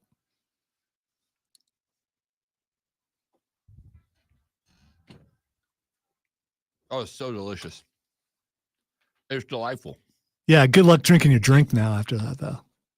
That is not going to mix well. Peppermint and what flavor is your water? Lemonade. Oh, yeah. Oh, I'm going to love seeing that. It's beginning to taste a lot like Christmas. Now I want Olive Garden. I mean that's I'm not mad about that. yeah, that just makes me want Olive Garden. I'm not mad about that at all. It's delightful. It just is. By the way, it is not the best Christmas snack for sure. Buckeyes 10,000. No. Yeah, well, if you're Now around, you got to bring one of those in to try. yeah, I would, but you're not going to be here like for Be 2 here the rest weeks. of the week. Yeah. I'm here till Friday. I wait till I have a relative that makes them, and she makes them around Christmas, but there's usually a lot left. So, and you'll be back in town, so we'll do a meetup. Remember what we did last year around that time? We went, I believe that's the time when we went to the pinball that's museum. Right. That's right. Yeah. That's right. We got all the nerds together from the building, and we went and played pinball for like 4 hours. And my son got to play pinball for the very first time. So yeah. Joey B said, "Let's go to the OG after the show." Bread 6, baby. Yeah, we'll do that right after we go see Godzilla minus 0 or whatever. I got to do that too. I really want to see that. All right. So Lonzo has now had peppermint bark. You were all here for a tremendous occasion in his life, a moment that in years to come, there will be a day where he sits on some cold Christmas evening, and he says to himself, you know what will make this night even better? He will stare into the eyes of his better half, Miss Lisa, and he will say, hun, I'm going to get us some peppermint bark. Yeah, I don't think that's happening. Even in my most non-lucid state of mind, which kind of is like a lot. But, as I digress, rest somewhere into nothingness where I'm drooling, I will never say, peppermint bark. Unless I'm thinking of Rob, and then maybe there'll be a tear that comes down my face as he's doing award-winning programming, and I don't know what radio is anymore. Absolutely the GOAT Christmas snack. Thank you for bringing a bag of Ghirardelli. Oh, you're welcome. Peppermint bark. It has made my day. I would have texted you and told you I was doing it, but you would never look at my text, so it wouldn't matter. I do look at tests. I just don't respond You to just them. don't care. There's a difference. All right. Couple more stories we need to get through. I enjoyed greatly the NBA Cup, the in-season tournament performed by the National Basketball Association. Does it have a name, the actual trophy? It's the NBA Cup. That's what they're calling it, the it's NBA Cup. Oh, okay. Yeah. All right. And an ode to what it is. That is a variation of the in-season tournaments that are held by soccer leagues across the world. They simply named it the NBA Cup. By the way, did you see Goldberg spear a guy before the Falcons game? All right, we'll talk about it now then. I'll come to the NBA Cup in the next segment. Before the Falcons-Bucks What game, is wrong with you? they had Bill Goldberg walk out onto the field. There was a guy in a Brady jersey waiting for him, and Goldberg planted that poor guy. Like, I assume that guy thought Goldberg was going to come out, give him a half-ass spear in the end zone. Goldberg picked this dude up and Arn Andersoned him into the end zone. It was that nice. guy. It was nice. I wonder how much that guy got paid to get to do that. Not enough. How much money would you take to get speared by Goldberg? Look, I would do it just to be like, I got speared by Bill Goldberg. I mean, it wasn't like he ran or anything. We've seen him do some worse spears, Yeah, but he didn't kill the guy, but like, it was good though. It was nice. I don't think he thought that Goldberg was going to pick him up to head level and then put him into the turf. And it's not like he just kind of set him down.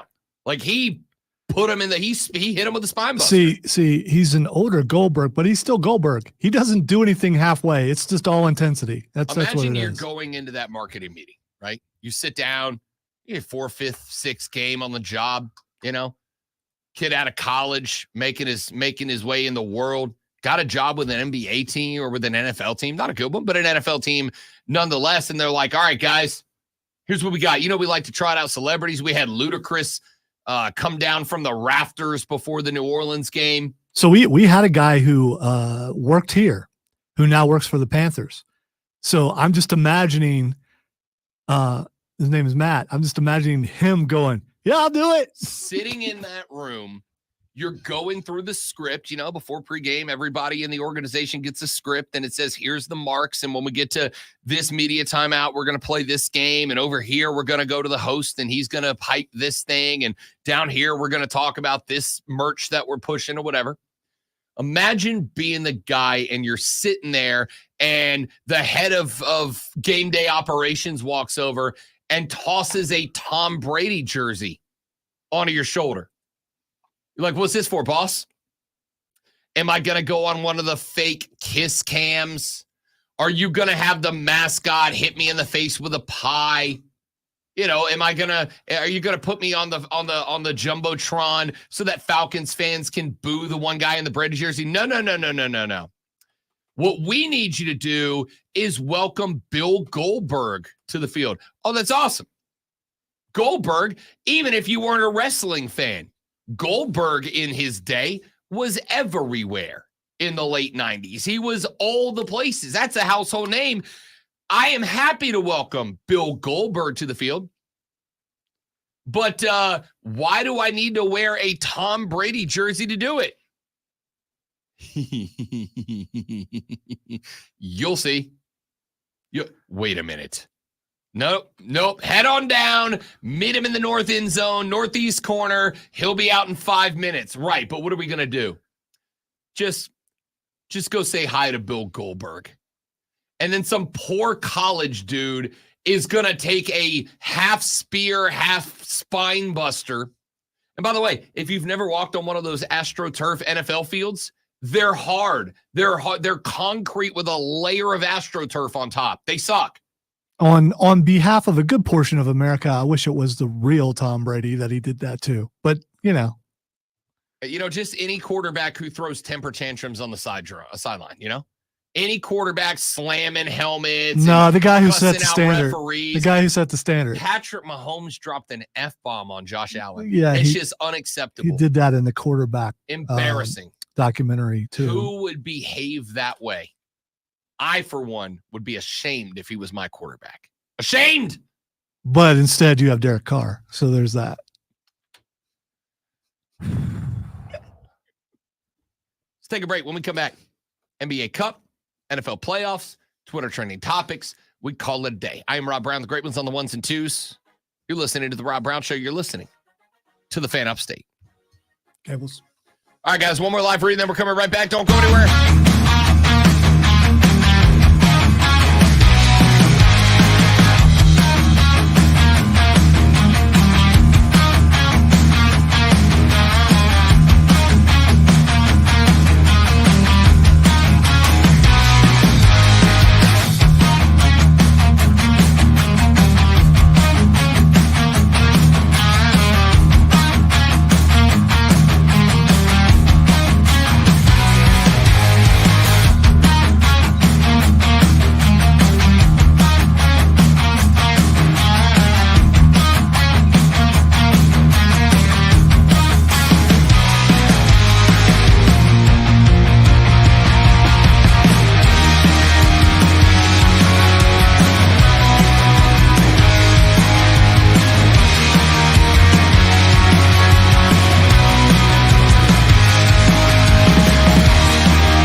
is If not, I would say it's a plausible reason, and then I'll be told you can take your laptop to another part of the building.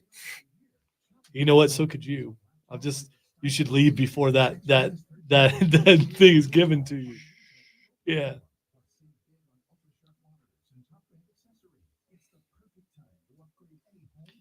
Now that you've called me fat and I already felt stop that it. way.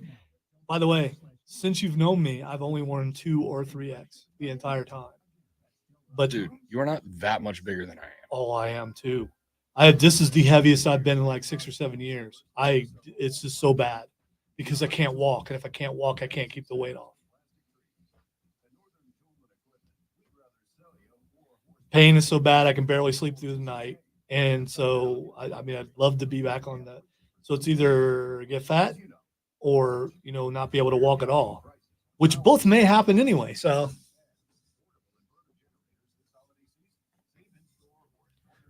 But I have, as most fat people say, a very long torso, so I have to get a bigger size or everything is a midriff shirt. Lonzo in the belly shirts. I had them back in the day when I had some abs in the 80s. And in college for football, all the the undershirts that they give you to go under your pads, they were all half shirts.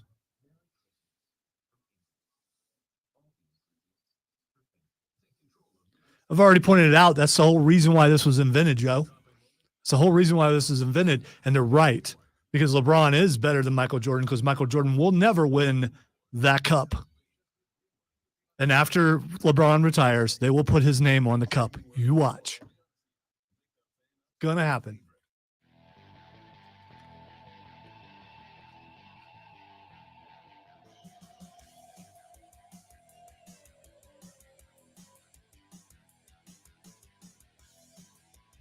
The Rob Brown Show rolls on. It is the Fan Upstate. Rob Alonso with you. The NBA in-season tournament has come to its conclusion.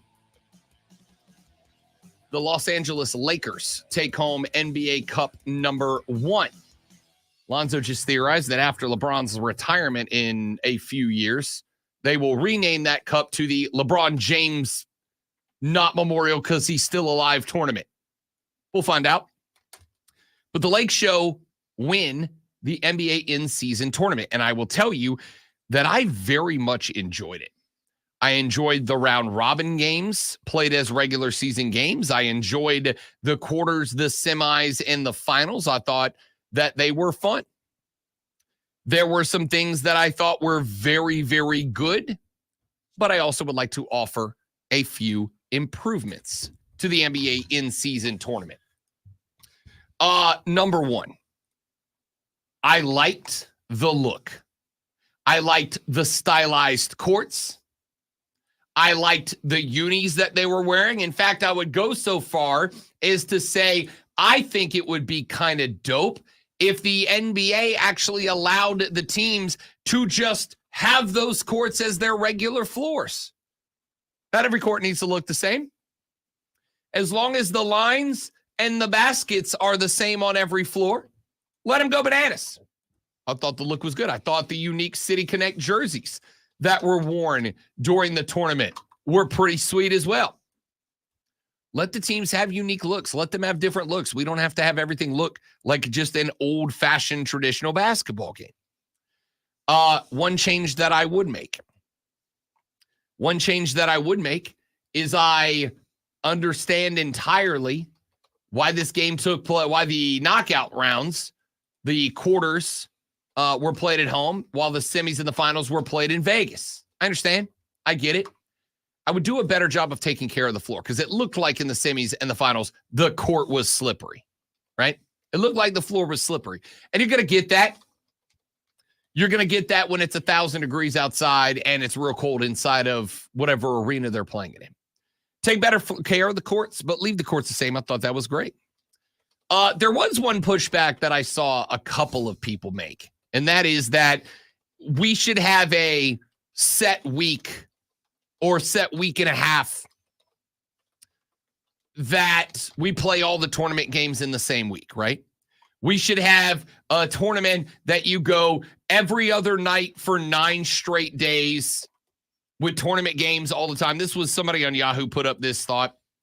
Each team plays 4 of those nights and gets 1 off. You build it around Thanksgiving, make it a week-long tournament.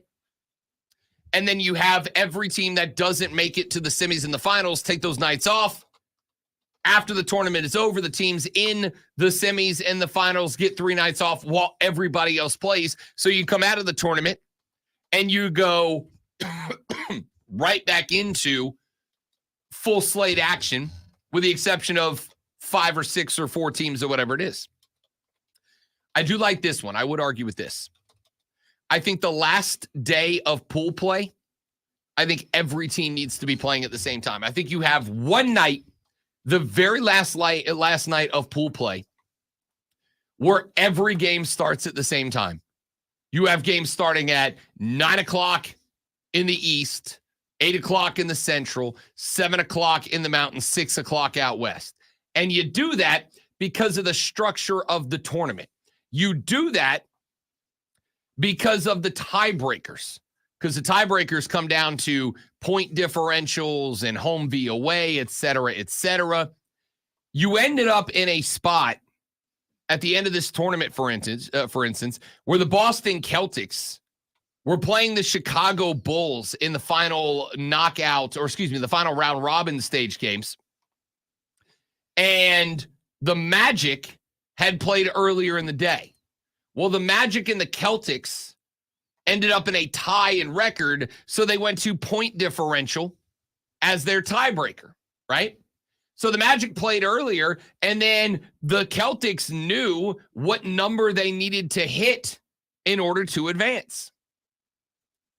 The second thing that I would change up, I would actually have the tournament be played division style. This was really interesting. On Saturday, during Bet for the Cycle, we do a game we call Would You Rather. And Mario gives us 2 bets, and we pick which of those 2 bets we would rather put our money on. And one of the ones that he gave us was the Pelicans win their division or the Timberwolves win their division. And I realized when he said that, I don't even know what the divisions are in the NBA anymore. I'm a basketball guy, and I'm an NBA guy. I don't even know what the divisions are anymore because they don't matter. They're irrelevant, right? We're taking the top teams out of the East, the top teams out of the West. The divisions are irrelevant for anything other than, you get a couple of extra games against the teams that are in them. I don't love that. If you want to have a little bit of nostalgia there, I think it'd be kind of a great idea to have the NBA in-season tournament played across 6 divisions, right? Let's bring back divisional rivalries, if only for 2 weeks in November and a week in December. I like the idea of having these played by division instead of random pairings across the East and the West. Give me the divisions and let's see what happens. I like that. Another suggestion. Play these games in neutral sites, right? Play these games in neutral sites. I think it's kind of great that every team gets 2 home and 2 away, and I think that's fun. But how cool would it be, great one, if you had the NBA play an in-season tournament game between Atlanta and Charlotte, and they played it in Greenville, South Carolina at the Well?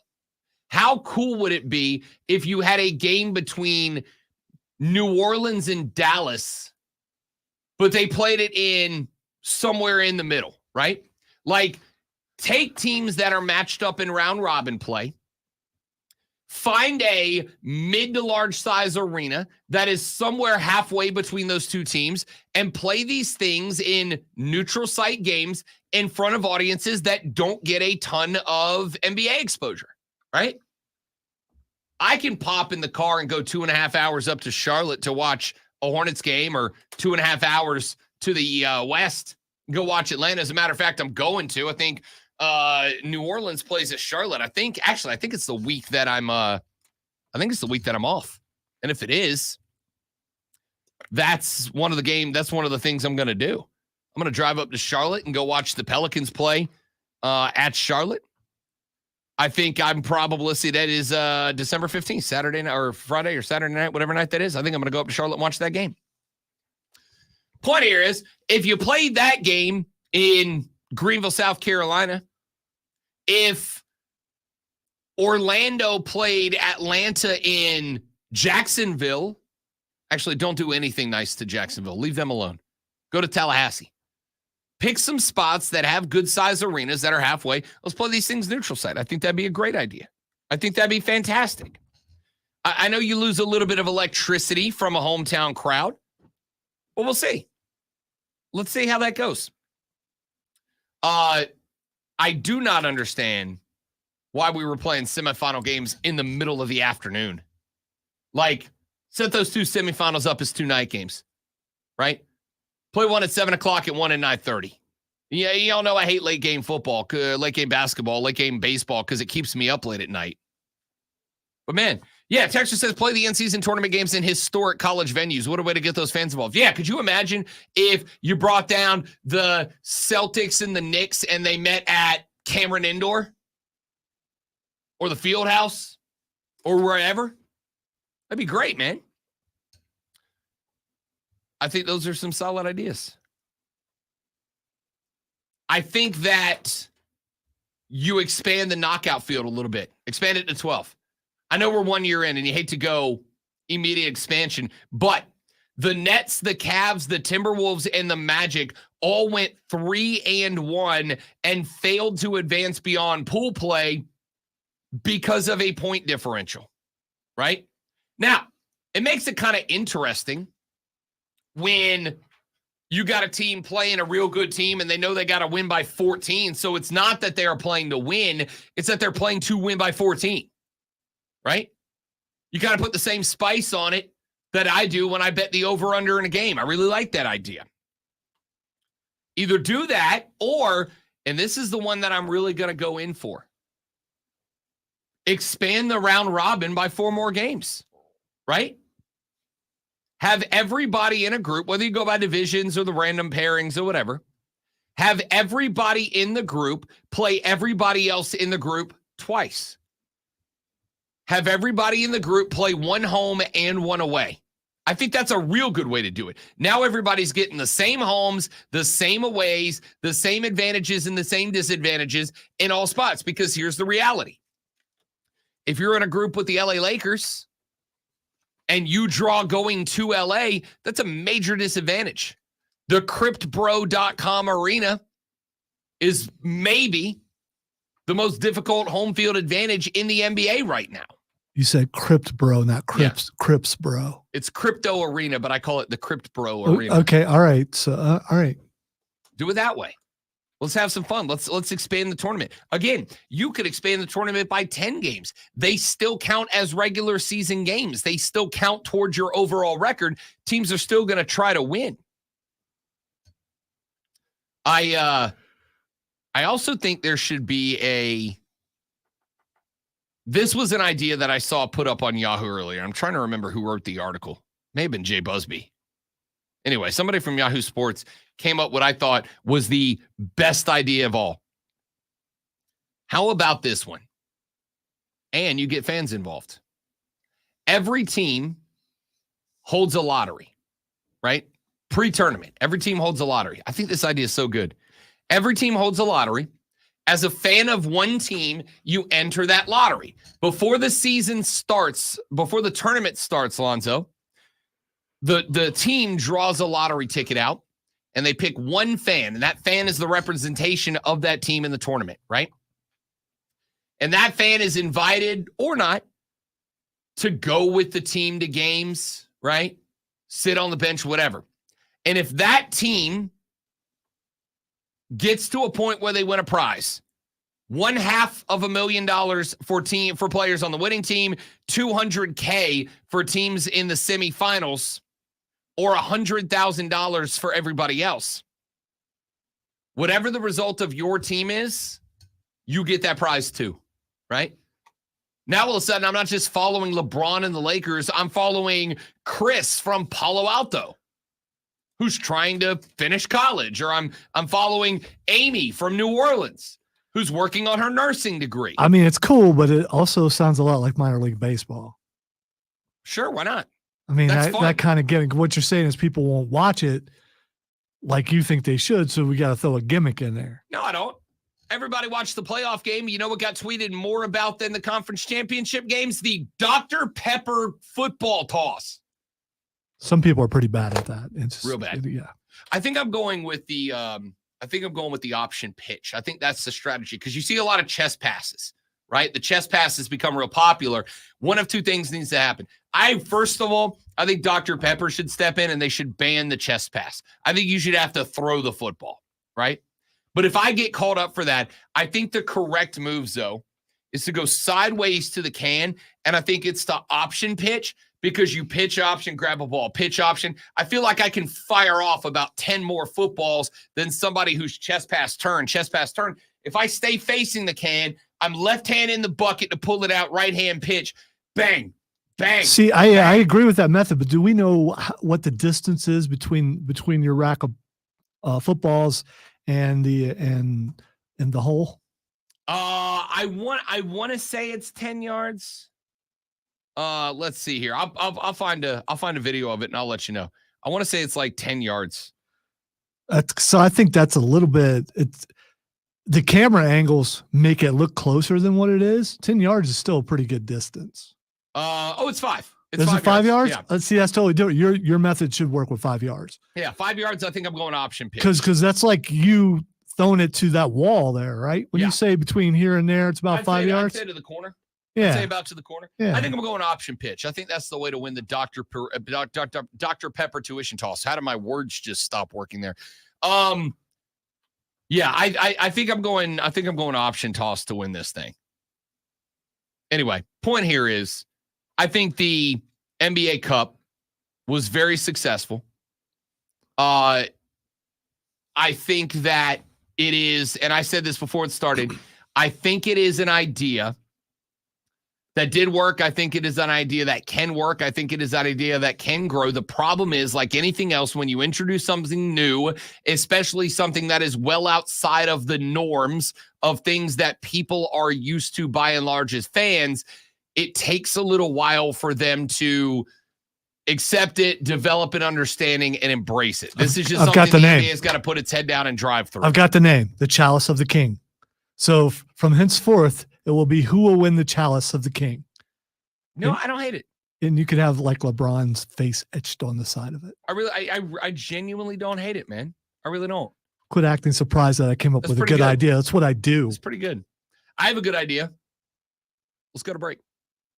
When we come back here in just a minute, we got a few more quick thoughts I want to throw out. And then we will ask what the X is going on with Twitter trending topics. It's all coming up next on the Rob Brown Show in the Fan Upstate.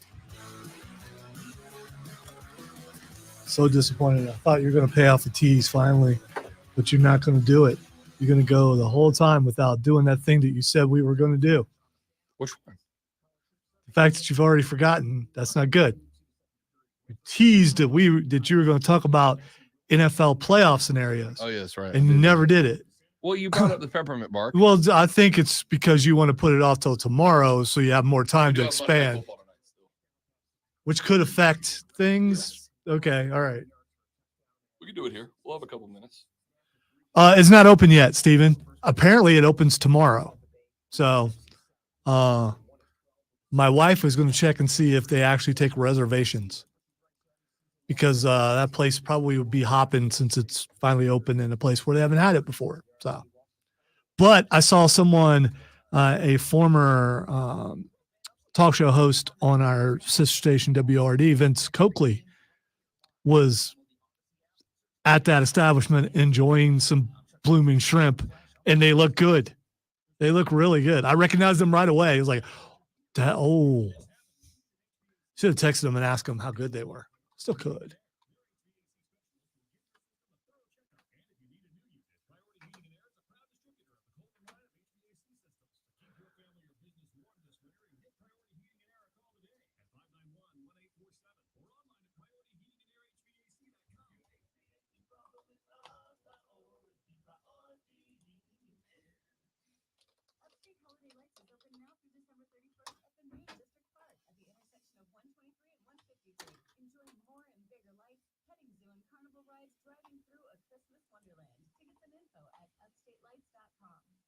holiday season, spread the joy to family and friends by filling your hot rooms with Kingsford hardwood pellets. Kingsford hardwood pellets delivers excellent performance in any pellet grill and adds an authentic wood-fired flavor to your holiday meals. From favorites like prime ribs to mac and cheese, your family will crown you grilling royalty. Trust Kingsford, America's grilling expert. You have a minute. 100 years of expertise. Kingsford hardwood pellets are very holiday go-to.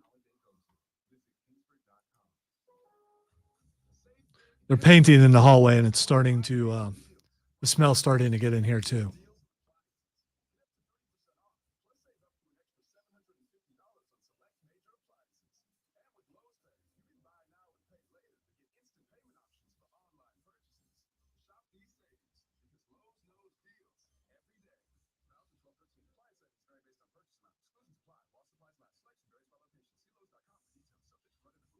Oh, it's so strong. It really is. He opened the door, and it's just like being hit in the face with paint. This is really, really strong. Yeah. I'm not hanging here today. Yeah, I get it. I'm already. You open the door, and it's like, oh. Yep. I'm going to try to give it a shot.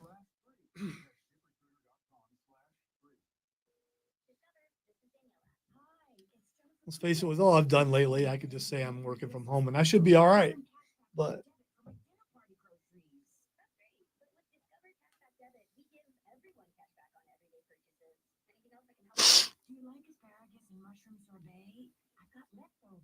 no, it's over there somewhere, Steven. The other show moves things around. So, or maybe they were throwing the football at each other. I don't know. I mean, with each other, not at each other. Maybe at each other. No, I did that on purpose.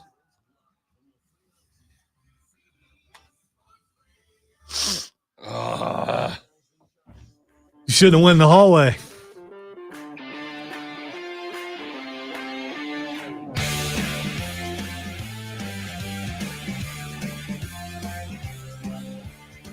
Wrapping up the radio broadcast, ladies and gentlemen. It is the Rob Brown Show right here on the Fan Upstate. Rob and Lonzo, you want to jump on the air, 844-326-3663. We got a little while before we get up out of here. You want to text us on the carpros.com text line? You can do that too. It's 71307, 71307. Start your text with FAN.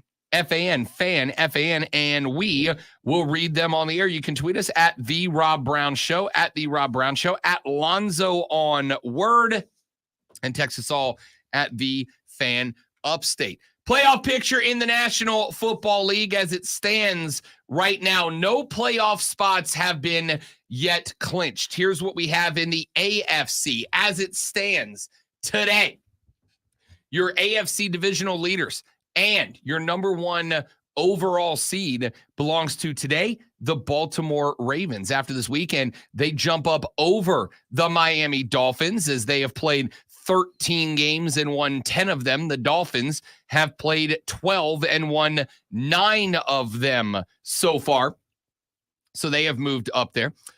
You've got the Chiefs, Jags, Browns, and Steelers and Colts right now all in the mix. Over on the NFC side of things, a two-way tie now between the 49ers and the Cowboys, both at 10 and 3. Your NFC West and East divisional leaders, the Lions, after an L to the Bear, just the one Bear, just that one Bear. That one Bear was really good, though. That one Bear was really good. The Lions will stay in the third spot. The Buccaneers, by leading the NFC South after a defeat over the Atlanta Falcons, are now at 6 and 7 and in the 4 seed by way of being the division leaders of the NFC South with a worse record than all 3 current NFC wildcard teams. Those would be the Eagles, the Vikings, and the Packers. In the hunt on the NFC side, we've got 4 teams all currently sitting at 7 and 6. The Houston Texans are there. They are in a bit of trouble, though. A lot of dinged up players, a lot of wide receivers that are busted up. As I pointed out yesterday, without those top couple of wide receivers, CJ Stroud looked a whole heck of a lot like Bryce Young in that performance, less than 100 yards midway through the fourth quarter. And then he exited the game and is in concussion protocol as the Texans lose 30-6 to the New York Jets. Zach Wilson over 300 yards passing in that game. Not great, Bob. Not great. The Broncos are 7-6 after they demolish the Chargers. The Bengals are 7-6, and the Bills are 7-6 after they knock off the Kansas City Chiefs. Still alive in the AFC are the 5-8 Raiders, the 5-8 Jets, and the 4-8 Titans. Titans will likely be eliminated from contention this weekend as they take on the Dolphins, and that'll bounce them to be the second team out. Somehow the Arizona Cardinals at 3-10 are mathematically still alive in the playoff hunt. They would need, like every other team in the NFC, to lose all their games to get there. But at 3-10, they are not yet eliminated, nor are the 4-9 Commanders, the 4-8 Giants, or the 5-8 Chicago Bears after their win over the Detroit Lions. Still alive in the NFC, 4 teams all at 6-7. The LA Rams are alive in the NFC West. Now, obviously, they are not going to catch the 10-3 49ers, but they are just a half game back of the Packers and the Vikings. They are right up there. The Seahawks are 6-7. They are a game back of the Vikings and the Packers. They could be in the mix. Problem for them, they got a tough out the rest of the way, and we do not know if or when Geno Smith is going to come back. The Falcons and the Saints, both at 6-7 in the NFC South. A 3-way tie, though the Buccaneers do have the tiebreaker right now, which is why they are listed as the 4 seed in the NFC South lead as it stands right now. I am interested to see how that plays out. The Saints and the Buccaneers still have a game left ahead of them. That game is going to be on, what is that, 2 weeks from today? Yeah, New Year's Eve, as a matter of fact. New Year's Eve, Saints and Bucks at 1 o'clock in the afternoon. And there is a very good chance that that game will likely be for the divisional crown unless the Saints blow it. They still do have to go to L.A. to take on the Rams, a Rams team that's played some pretty decent football so far. So that one's not out of the mix yet. As far as Tampa's schedule right now, currently leading the NFC South, the rest of the way, they've got the Pack, the Jags, the Saints, and then in Carolina on January 7th to wrap up their season. So not a cakewalk for either one of those two teams. Atlanta also at 6-7 has left ahead of them on the road at Carolina coming up this weekend. They have got the Colts at home, and then they end back-to-back roadies at Justin Fields and the Bear, and then at New Orleans on the 7th of January. That game could theoretically end up being for the divisional crown as well. So, divisional games done between Tampa and Atlanta. New Orleans has a game left with both of those two teams, as all 3 of them are locked up at 6-7. Let's say what we know now. Lonzo, true or false, when healthy, the San Francisco 49ers are the best team in the National Football League right now? That's a resounding true. Yeah, I think it's got to be. True or false, the Dallas Cowboys are next?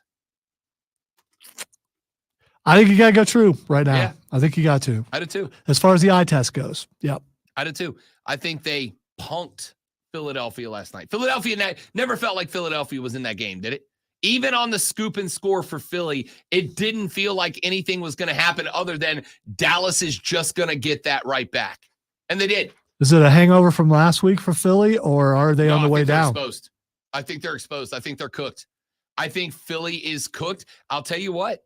I think you guys are in trouble. I think the Chiefs are in trouble. Not because they don't have it in them to win, but Zoe, you guys are just killing yourselves. And it's not like it was a game. There's been 4 of these that you have killed yourself. I don't know. I think it's lazy to go with age, but this is what I said. I'll say this and then we'll get to Twitter. I said this to Sean Levine filling in for Decker on Saturday. I said, let me tell you when I saw a mental shift in this team. About 3 weeks ago, Travis Kelce brought up the R word.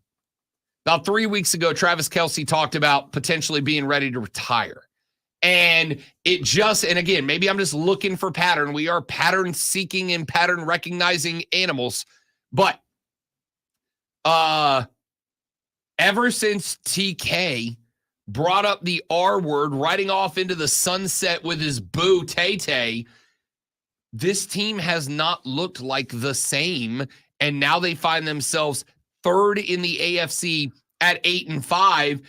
And honestly, I mean, I think you're still going to end up winning this division. The next closest team, however, is Denver, and they're just a game off. Well, Denver's close, but I think you're reading too much into the Kelsey thing. Here's the problem. The Chiefs either win by a touchdown or less, or they lose by a touchdown or less. It's been that way the entire season, except for I think it was the Raiders that they whipped the Raiders, but the one time. But, I mean, that's it. It's going to be close games every time. It's going to come down to one play or one call, or that's just how it is. That's just how they play. I don't disagree, and I would be fine with that if you were looking at not 8-5 record. By the way, again, like, what are you doing? Kadarius Toney has 1 foot back. That was an amazing touchdown. There's a good shot they win that game. Good shot they win the game. I mean, Josh Allen was still going to have an argument there. He was still going to get the ball with about a minute left to play. Chiefs defense did not play that well, and there was no Pacheco. Exactly. You get Pacheco back. He's a difference maker. I'm not disagreeing with any of that. I'm not saying any of that's wrong. I am saying you're a game up on Denver, a team that lost 5 in a row. Chances are this is not Kansas City's year, and if it's not, they've had a couple really good years and they've been on top for a while. I think they'll rebound once they do, like I said, and get rid of every single stinking receiver and bring in all new ones. I don't think it matters. I think San Francisco's going to win everything anyway. I agree. I agree.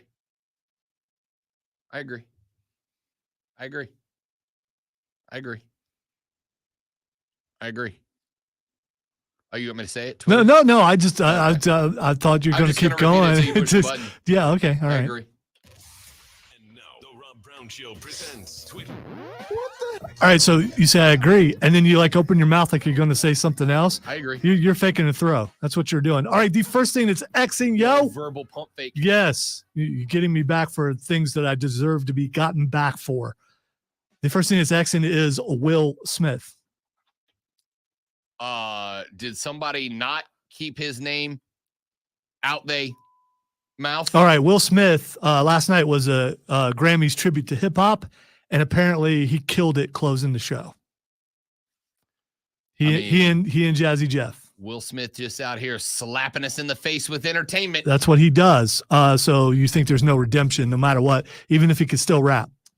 Dude, you open palm slapped another man in the face for insulting a wife who does not love you and is off sleeping with your kids' friends. Yeah, you're right. All right, the next thing that's Xing yo is Carol Burnett.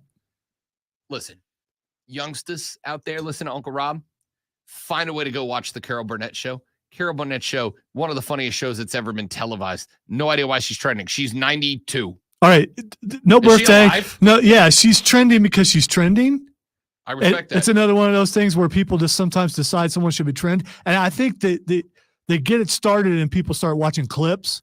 And once they start watching clips, it's over. Yeah. Listen, 90% of the time when this kind of stuff starts trending, I'm like, boo. Like, stop paying attention to things just because other people are paying attention to things, except Carol Burnett. She's a legend and she should be paid attention to always. Yeah, you can't not watch the clips when you see them. All right, one last thing. Terry Garr is trending.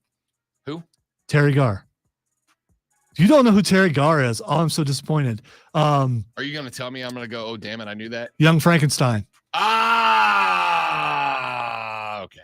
All right. Which now I have to go home and watch. Yes. She is 79. Man, you didn't know Terry Garr. But she was. I don't know that I'd ever picked the name out. Terry Garr is amazing. One of the greatest movies amazing. Ever made. Yeah. Mel Brooks is a genius. That's it for us, kids. Hope you enjoyed the show. We'll be back tomorrow for the final Tuesday edition of 2023. No, I won't stop saying it. Thank you for listening. Hope you enjoyed it. We'll see you back here tomorrow to do it all over again, but better on the Rob Brown Show with the Fan Upstate later. Yeah! Oh, my nose is not in agreement with this building right now. Yeah, nobody. It's. I got to walk out there, and I am. I can't even handle room spray. So the fact that you opened the door and it was like, I got to go out there though. I don't want to stay in here all day because then other people will come in, and so I will brave the paint for that. I don't know why they don't do that at night. I know we're like hurling grievances, but it is, I believe. What day do you do that on, the grievances? Airing of grievances grievances? is the night before.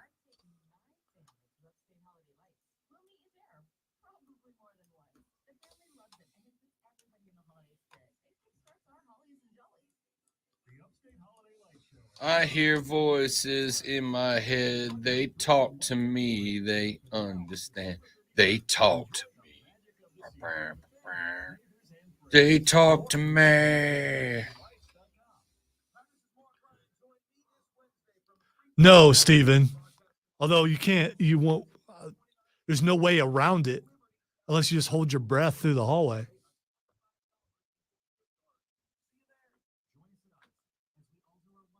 Don't listen to Steven, kids. That sort of thing kills brain cells, I'm told. Oh, man. All right, ladies and gentlemen, thank you all for hanging out. Hope you enjoyed it. I got to leave. I can't do it. I'll see you tomorrow. Bye.